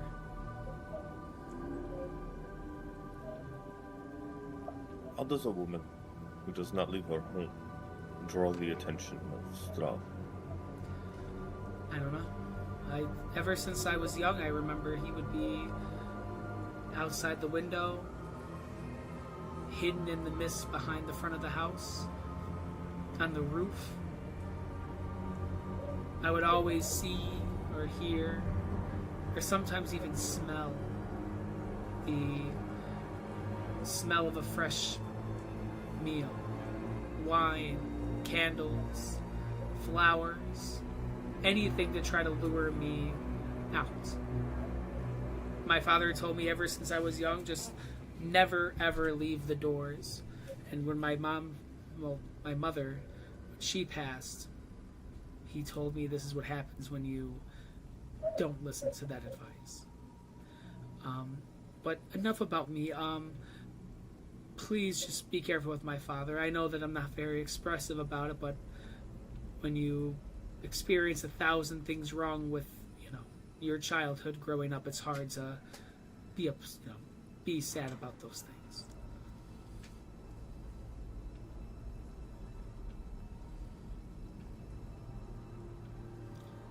Well, let's get this over with, and then we can start fresh in the new town. Just don't forget the Seems like that's where all the information is going to be. She nods and she begins to make her way upstairs unless anybody else has anything else to say to her at this time. No. And she is out of sight. Oh. Nope. So, who grabbed the locket so we can make sure Giggly over here doesn't eat it? I'd assume she gave it to anybody but Ixig. Correct. So. I'd imagine she gave it to Palin, actually. Yeah, we'll go with She Palin. did like Palin. Okay.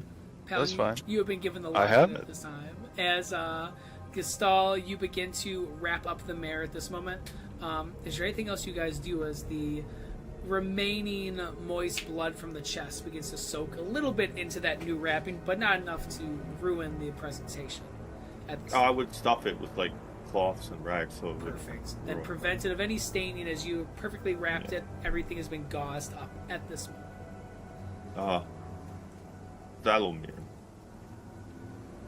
I would hate to do this, but could you carry him? Certainly. Thank you Kinda for not assuming that I would. If I was you, I would be rather angered if someone just threw him upon me. Thank you. But certainly I will. After he's all wrapped up and everything, and nice and good, and not leaking, all that stuff, kind of place him over his, where his saddle would be, I guess, would be the only way to describe it. Mm-hmm. Perfect. Yep. Okay. Then at this time, do you guys do anything else in this location before you guys proceed to travel at this moment? Exik would eat whatever remaining food was around.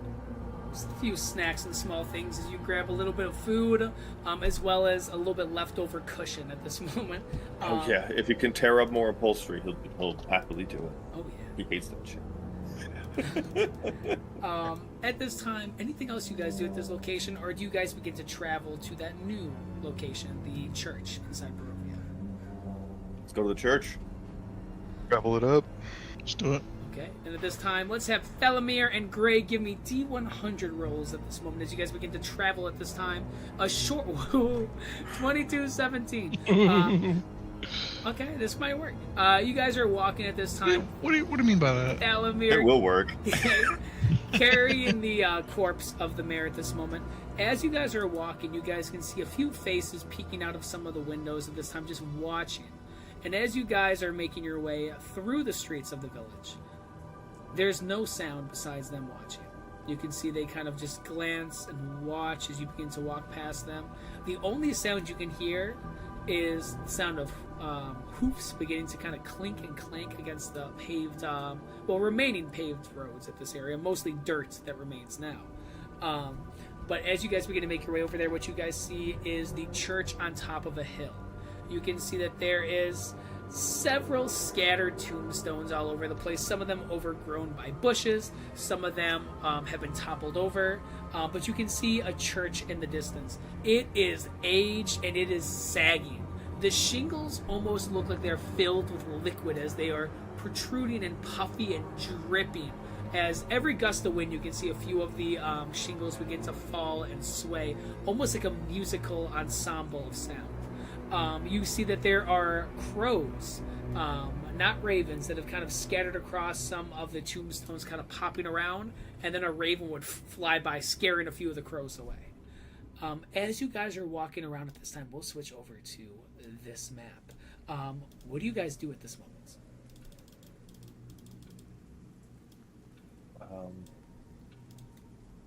I'll tell Ixik to stay with the body. What does the church look like again? It is old, saggy. It is kind of like left to the elements, closed, and there's a bunch of tombstones around. So does it seem like it's not used very often, It does look like they it's just used. they haven't kept up on maintenance? Yeah, it looks like one of those things that could have been an original building, similar to how the estate looks. Okay.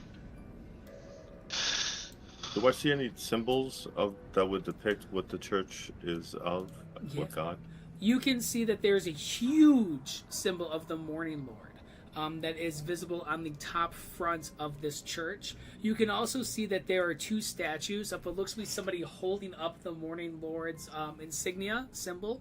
However, you can see that the arms have snapped off, and below, in bits of rubble, is the remains of that Morning Lord symbol, as well as the hands of these stone statues.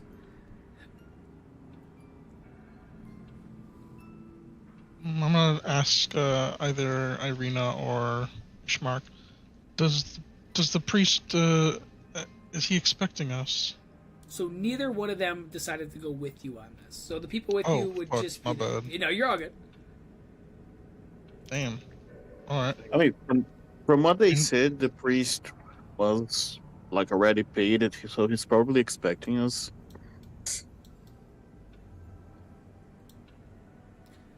What about is the new mayor? Is that Rasmus, right? Yeah. Is he coming at all? Nope. Did No. he No, say that it's he just was us. going to come at all? No, he's going No, to it's the just rest of the us. fortifications. Just us. Literally, no one else decided to come. Us and the Damn. priest. Yep. Yes, sir. So, like, the priest is probably expecting someone, just not a centaur, a zombie, and A zombie? whatever Hey, we don't- is. we don't know that. Who's We the don't know zombie? Who is the zombie? I'm here? just a big, ugly-looking dude. Like I'm still look like a dude. You calling Gray No, a you and zombie? I are fine, but Yeah. just Gray is the zombie. She's a fungus.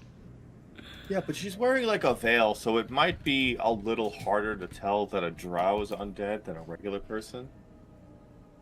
You know? So I I think imagine she's like those fungus that take over the all the praying insects. mantises. Yeah, Oh, yeah, I know what you're talking about. ooh, yeah. Shit, I'm talking and I'm muted. I I was saw- trying I saw to you, say yeah, that I yeah. zombie walked up to the door, Oh. but no, she is very heavily based off of a cordyceps mushroom. There we go. See, look at that. Yeah, I don't know the this- name. Those of us Is that- without a is that botanist the- degree, can you dumb that down for us? Yes. Yeah, is that the zombie mushroom? that's the zombie ant mushroom. They take over the muscular system. They do not touch the brain at all, though. Look at that. So, Zombie for a friendly. while, Gray's host was inside there Oh my goodness. until it wasn't. Gray, speaking of you, That's as you Yeah, approach zombie walked and knocked the giant front doors, while they as were arguing. you knock at this time, and you can see an individual slowly creaks Oh. open this door. You can see what looks to be a middle-aged individual. You can see human with slicked back hair. It's kind of this whitish brown color with streaks of silver and black. His hairline is receding, and wrinkles are heavy on his face. You can see worry lines that have been kind of impressed onto his skin. His eyes are sunken and hollow. He looks as if he has been running and exposed to the elements for hours. He just looks worn down and exhausted. His priest outfit is on very loosely and has little bits of mud and a little bit of dirt and filth on it. There's no washers in Barovia. You know how it is. As he looks over, you can see sweat that is kind of stuck on his face, dripping as he lets out a very audible cough. As you can see, just a little, a little bit of spit kind of comes. He goes, "How can I help both of you?" We have been sent by Ismark and Irina to bury their father. Oh, I heard the news about his passing. I believe it was yesterday. Yes. Correct. Or what you have been told. Oh, extremely sorry for his passing, and if you have been close friends with him, I'm sorry about that as well. If you ever need anyone to lay an ear for you and talk, the church's Nope, doors. never met the guy. Oh, It is much appreciated either way. They have simply asked us to do so because we were willing. sure. If you'd like to bring him inside the church, I will do today my final prayers with him, and I'll make sure that he finds his spot next to his wife. If it is quite all right. Miss Irina in particular has asked us to supervise the burial. She had special requests. It's unfortunate because there's going to be rainfall soon. So we're going to have to wait that out, and that can be an hour or 2 hours inside the village, if you have time like that. But if you do want to try to get it done now, I don't mind going out back and giving him his final prayers before he goes. I believe that would work. Yeah, we're on a rather tight schedule here, so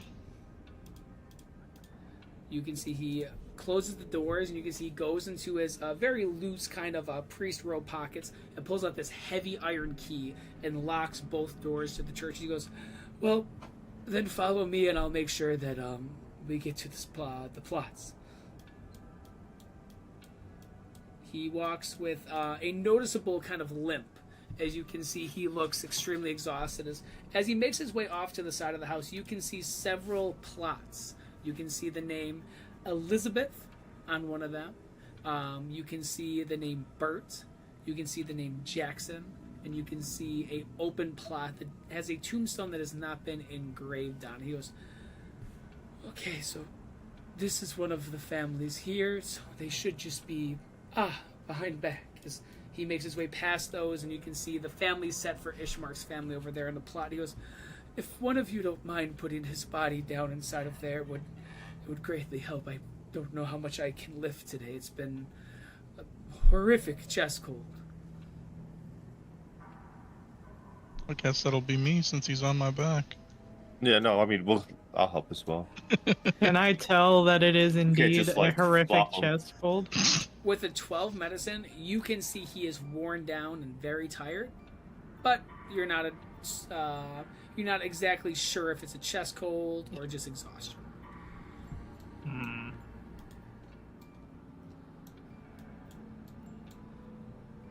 Well, as you begin to put his body in there, he kind of pauses for a moment and goes, "We are gathered here today to remember the times of one of the best mayors that has ever been in here.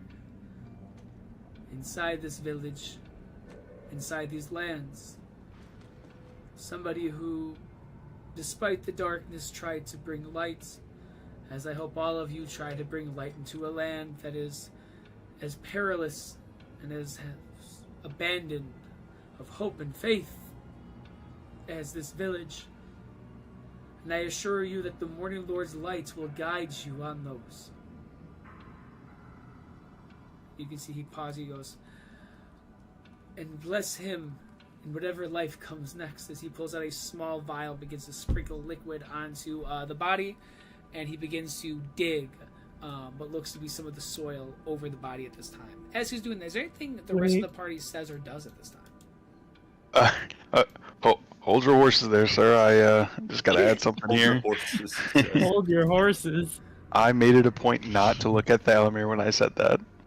It's not targeted. Is that It's canon? not. Did he put dirt? Where did the dirt land? He just Do I have to like brush that off? he just tossed. He I mean, tossed. it's in the grave. Yeah, he tossed Nope. one scoop on the chest. Okay. Is there any little like fold in what he's wrapped up in? I can like tuck this into. Yeah, you can. All right. find some spots. I don't really want to like a put it joint. Yeah. You put that locket in there at this time. Anyone else anything at this time? While we're at it, it alright if Gray goes ahead and kneels down. I know that they said that there's already protections on this, but this place is giving me the willies. Gray wants to offer just an extra layer for them. Okay. So she just kneels down, she touches the cloth. Some spores lay on the blanket, but the sheet that's surrounding him, but it's more of a preventative thing than a infection thing. You see this kind of fuzziness from these mushrooms that begin to intertwine and expand, almost like a mesh netting of this colony of fungus that goes across his body in an arcane way as you put these two little bits of copper down and those bits of mushroom. You can see that the body seems to have this protective layer as you put down for gentle repose. Mm.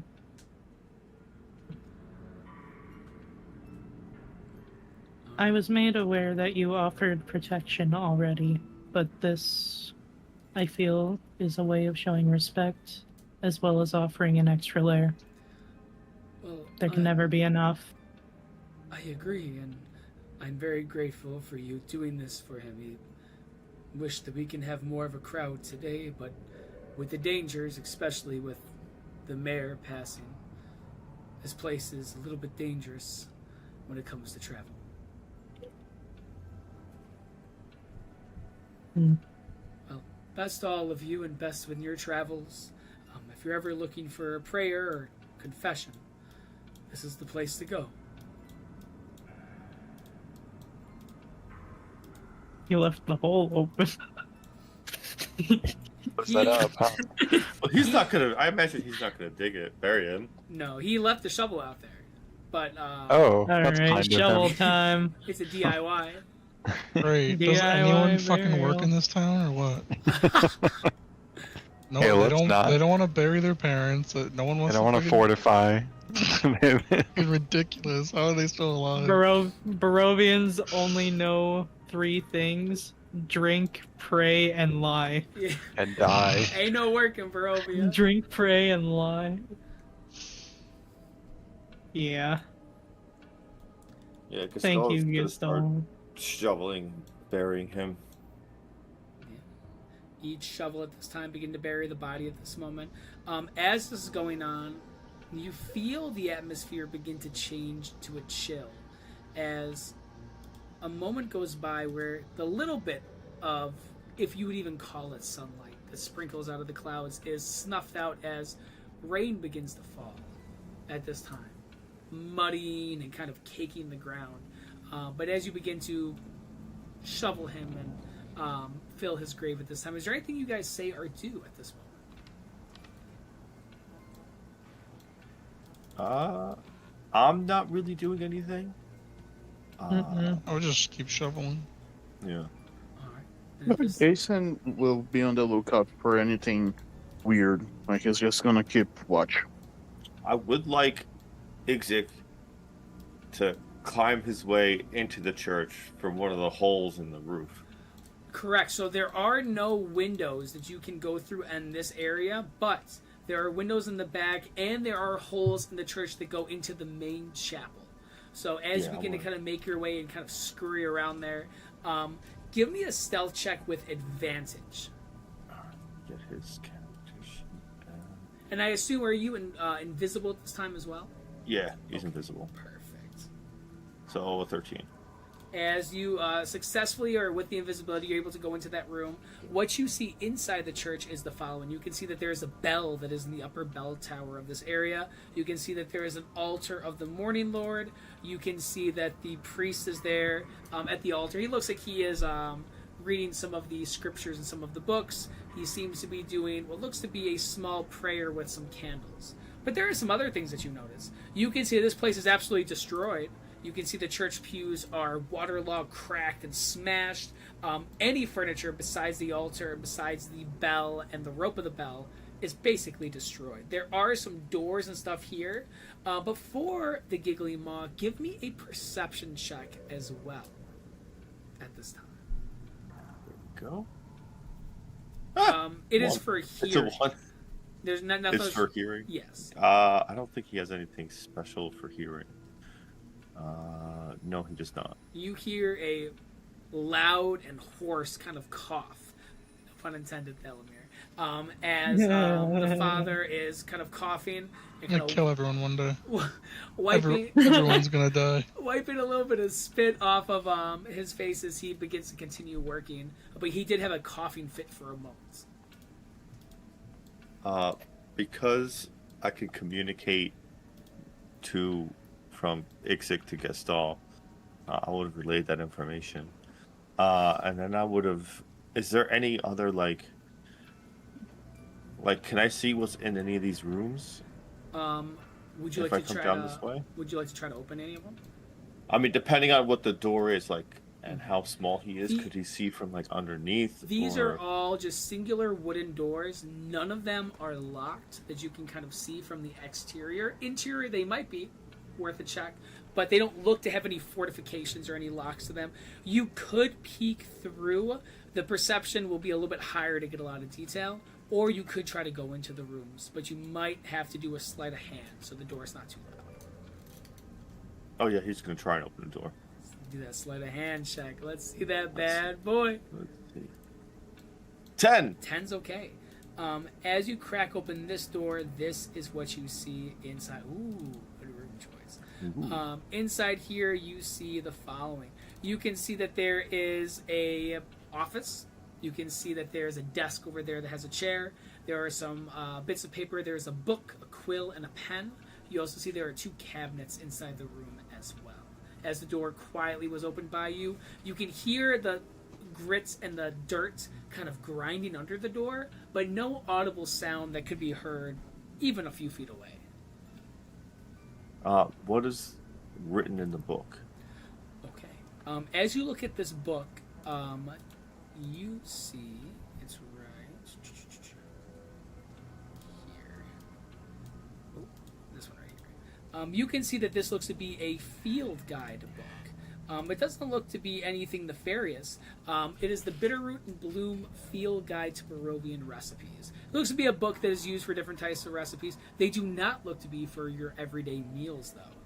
You can see that there are some local flora and different types of vegetation sketches. Having this book and spending at least a short rest reading it gives you +2 to any rolls identifying these flowers or types in Barovia. You also have some concoctions that you can make as well, including nightshade broth, sootcap and moss pies. There is a recipe for a flower circle bread and a corpse leaf tea. Those are some things that you find from this book. All right. He'll take it with him. How big is this book? It's kind of big. This book specifically is probably about that big. Kind of Yeah. has some weight to it as well, yeah. Okay. So he's gonna try and bring the book. Yeah, I guess I'll try and bring the book out from like where he came in from, and Give kind of me- like shove it through the hole that he crawled out of once he gets up there. Yeah, give me a stealth check and a perception check as well at this time. Stealth will be with Stealth. advantage. Ooh, 23. I mean, that's a natural Oh 20 with my advantage. lord! And a 2 And for the- perception. You can hear him coughing. You can see he kind of, almost as if is like dizzy for a moment, but he kind of like wipes his head and grabs a napkin and begins to wipe some of the perspiration. But with that stealth, you have successfully able to get rid of that book. Do you leave with the book, or do you stay inside the chapel this time? He'll hang around for a little bit, but he won't be like going and exploring. He'll just be watching the priest. As you watch the priest for a bit, you can see he begins to go past you over here and walk down that hallway that you have gone. You can hear the sound of kind of footprints kind of scattering across as he opens this specific door at the lower section. Begins to walk inside this room. Out of sight at this time. You stay inside, do you follow, or do you head out? Oh, I'll try and follow. Yeah. With your stealth from So, earlier yes. with that 25, no need to re-roll. You see a room that is destroyed and covered in water. You can see that the ceiling is kind of given way here, but you can see there's a trap door that has chains. You can see that he bends over very weakly, and you can see him grab a little bit of this burnt wax from one of the candles and begins to smudge what looks to be a symbol on top of the trap door. And as he gets up, he pauses, and you see he kind of mutters what sounds to be a prayer under his breath, and he quickly turns right towards you and looks in your direction.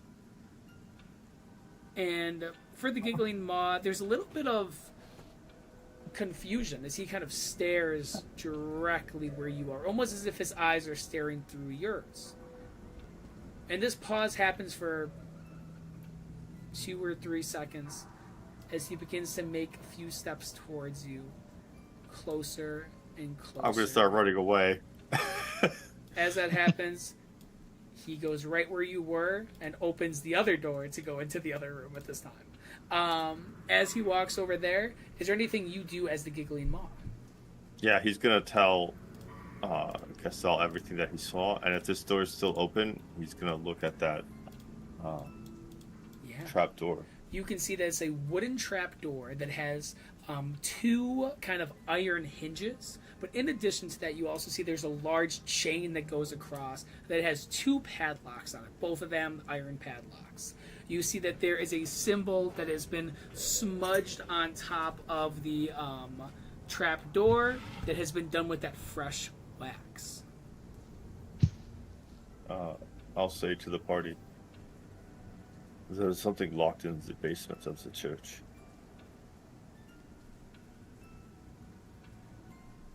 Oh, curious. What is Very it? curious. Do you know? It is. I'm unable to get it open, and it is sealed with something, as he had just committed some sort of rite. But there are very few things that are locked inside of churches. But considering his health, I cannot imagine it is something good. So how about we just bust in there and see what is going on?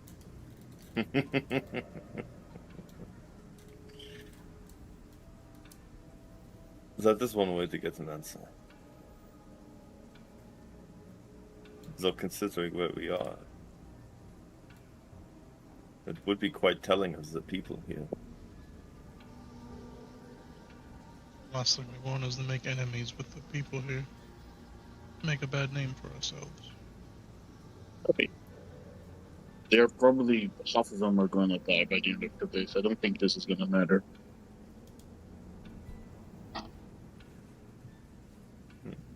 I think we perhaps leave it be for now. Whatever things that this town, whatever secrets this town has, we let them keep. None of our concern. Okay. Yeah, we aren't a charity service.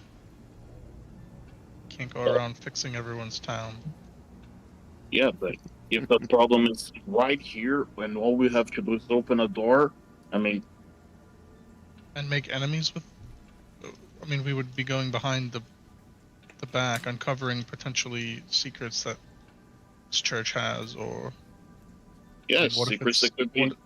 what if it's nothing? What if we were overreacting, and then now the priest is he's gonna think that we're spies or what have you.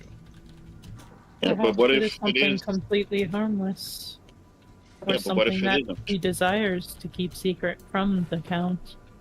And by busting in and messing up with it, we risk revealing it. This is a holy man. He stands counter to the unholy. Presumably.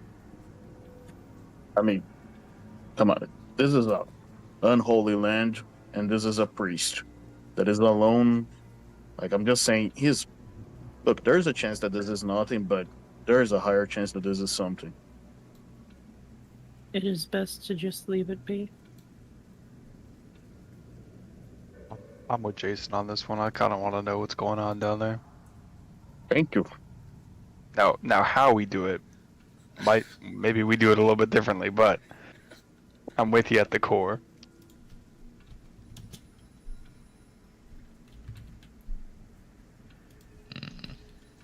I do not wish to mess with the cleric of the Morning Lord. I have a difficult relationship with the sun at the best of times, courtesy of the host that I have. I do not wish to discover any other negative side effects that may come with it. You know, if you want, I could just borrow that host for a little bit, and I'll let you know Absolutely not. everything that's wrong with it.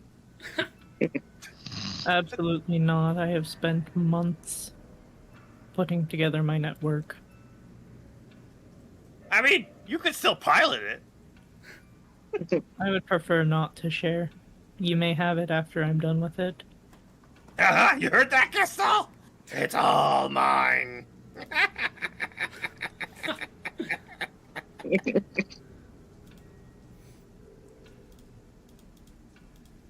never should have said that, and I'm gonna start walking away.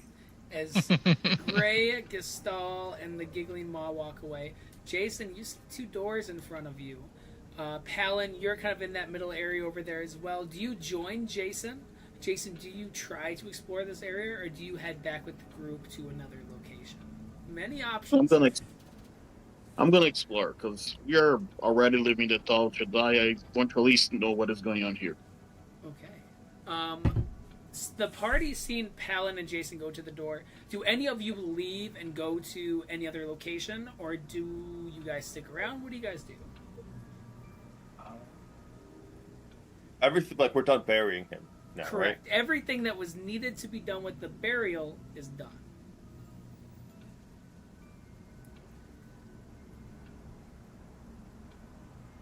I mean, as far as I'm concerned, the next stop was the hunter.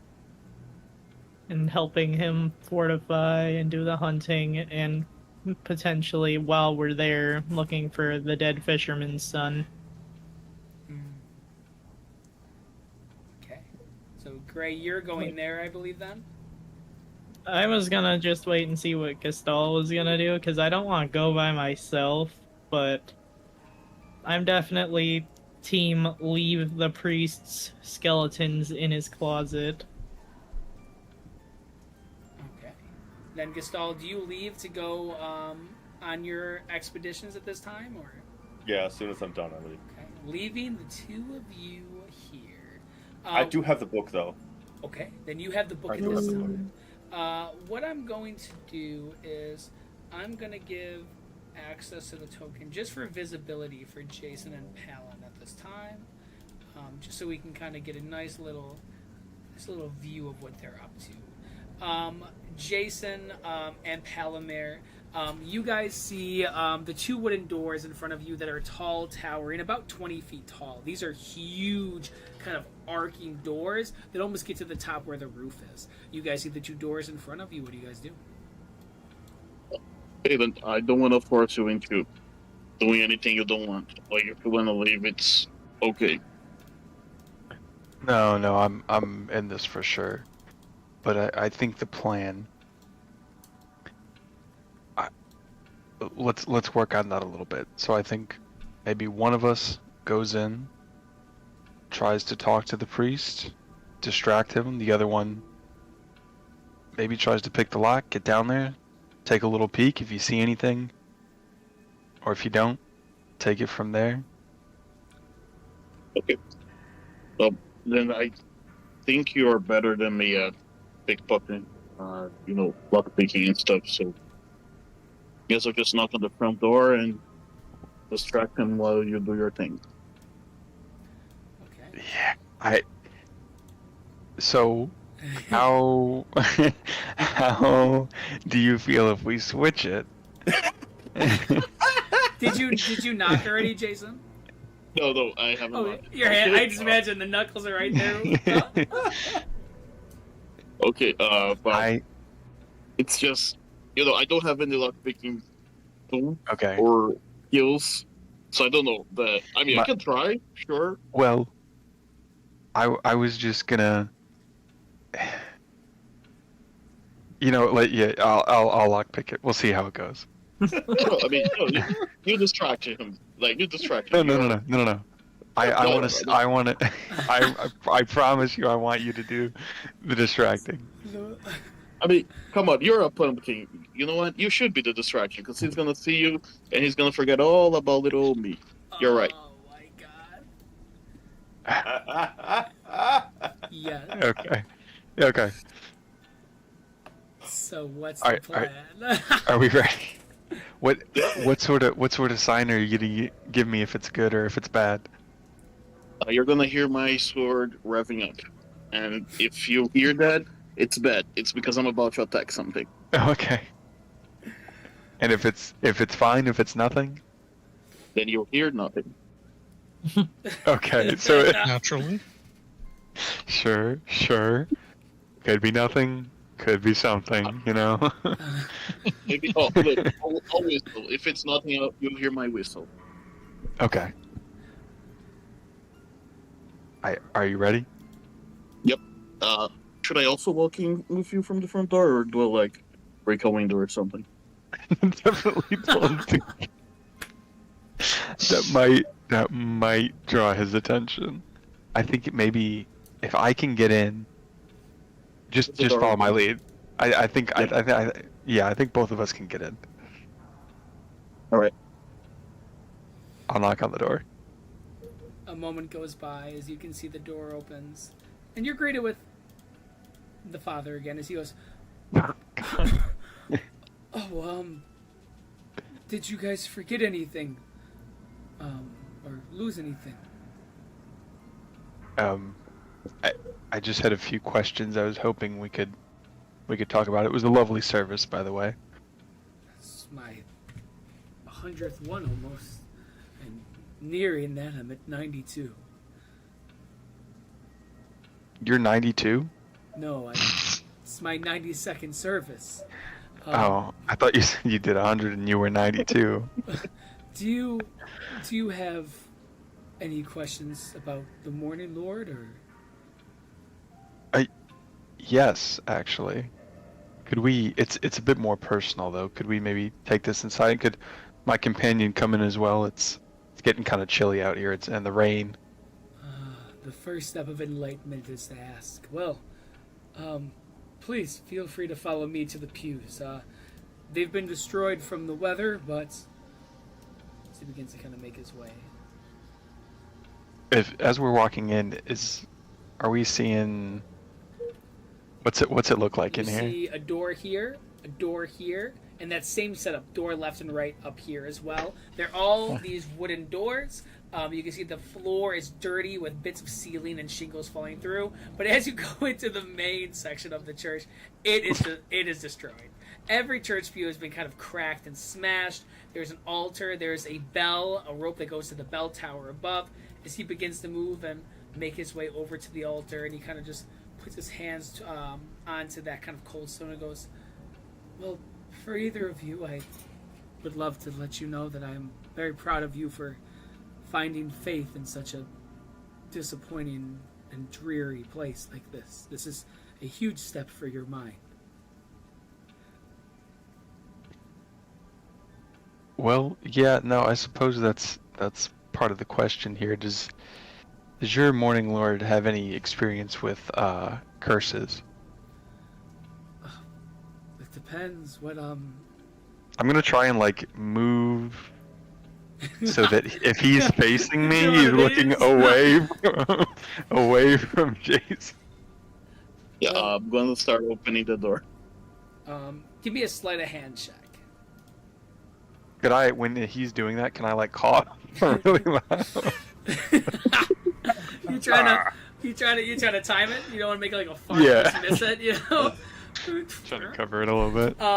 With a 13, Jason, you're successful to see this looks to be a room that has been open. You can see the cabinets are sitting back here. Besides that, really not much else. You can see some things have been moved around inside this room, potentially from him or from somebody else, but nothing catches your eye specifically. Where is do I know where is the room that the mall was describing, like how it was messed up and stuff? Would you say the Giggly Mob brought that information up specifically, Castall, or would you say he just said that No. there was a room? No? No, there was a trapdoor that was sealed up. So then you wouldn't know the exact room, but you know there are 3 sets of doors around here.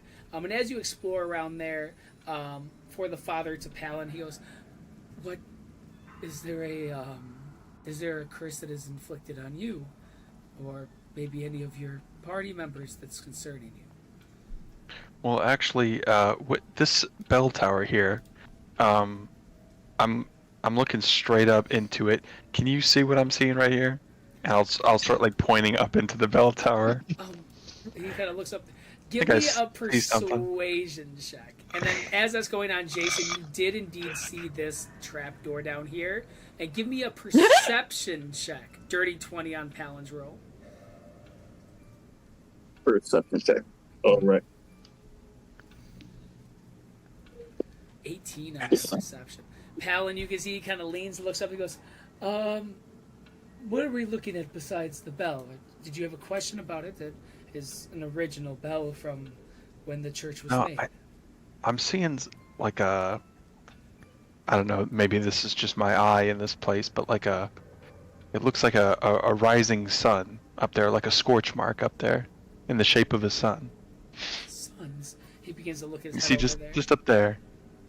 As he begins to look, Jason, you see that this trapdoor is over here, but you notice that the trapdoor is shaking a little bit every few seconds, like beginning to vibrate a little bit. Only with that roll, with the 18 meets beats right there, that you're able to notice that at this time. This is the player, not Jason. I cannot believe this is happening again. Okay. This is Okay, eerily all right. familiar. You got it, man. Yes, you got Lord. it. You got You got it. You can do it. Well, back in character. So like I said, Jason doesn't have any lockpicking tools, so he's gonna just take out his sword and whack at the rock. Give me a strength check on this. If you can break it with a good roll, it'll be one single swing. We need a good roll. Time it with the lightning. Yeah. Would I do athletics? We could do athletics. That's sure. Yeah. Yeah. Roll. Big roll. 14. Not bad. What I'm gonna do is roll a d4. If it's even, it got knocked off on one single swing. If it's odd, it'll take a couple swings. Yo. There it is. As that goes there, you can see that the chain snaps, loosens, and you can see that trapdoor is looking right at your face at this moment. As that happens, Palin, you hear the sound of a loud snap sound as you hear the father's face turns and goes, Where's I'm gonna cough. Are you okay? I swear It's your bowels. It's the wetness of this. It's the what? It's the It's the humidity. it's the humidity of this room. It's getting so hot in your palate. I don't know what to do. Father, must have been the wind. He acknowledges it must have been the wind. Jason, what do you do at this time?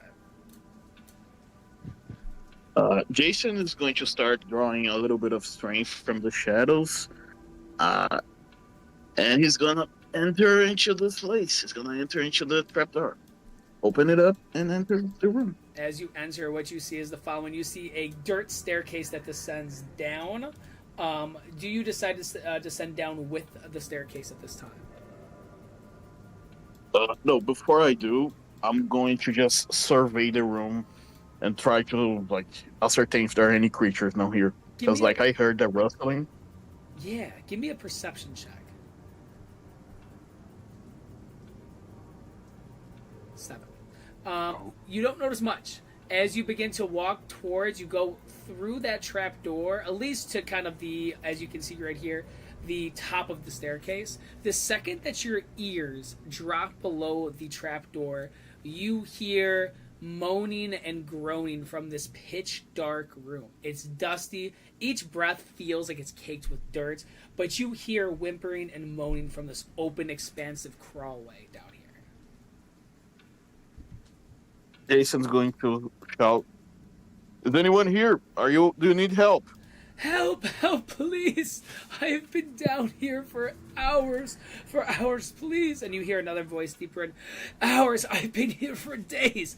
I've seen what he's done to them. I've seen it. Please, please help me, please. I've been down here. At this point, Jason is like, okay, this is messed up. Something's clearly happening. He's gonna open the trapdoor and just start revving his sword to attract Palin's attention. As that sound begins to hum, Palin, give me a perception check. I'm coughing a lot right now too. I'm trying to mask. If he's shouting, I'm coughing. With an Ooh, 11. Okay. Jason, are you just revving it inside that room, or are you leaving this area and revving this? No, I'm inside the room. I just opened the trapdoor, but I'm inside the room still. Okay. Then as you are revving that, you hear that sound kind of radiating throughout the entire undercroft of this area, and you hear those voices screaming and whimpering in fear. Please, please, not again, please, please, as you begin to rev this at this What point. again? Palin, you don't even hear a church mouse. It is dead silence up there. You don't hear Ooh. any revving. Things must be going good. Nothing's down there. Jason, what are you up to at this time? As a moment goes by, and the only thing you hear is the screaming and whimpering down there, but no return of Palin. I'm gonna leave and start yelling, Palin! Come here, Palin!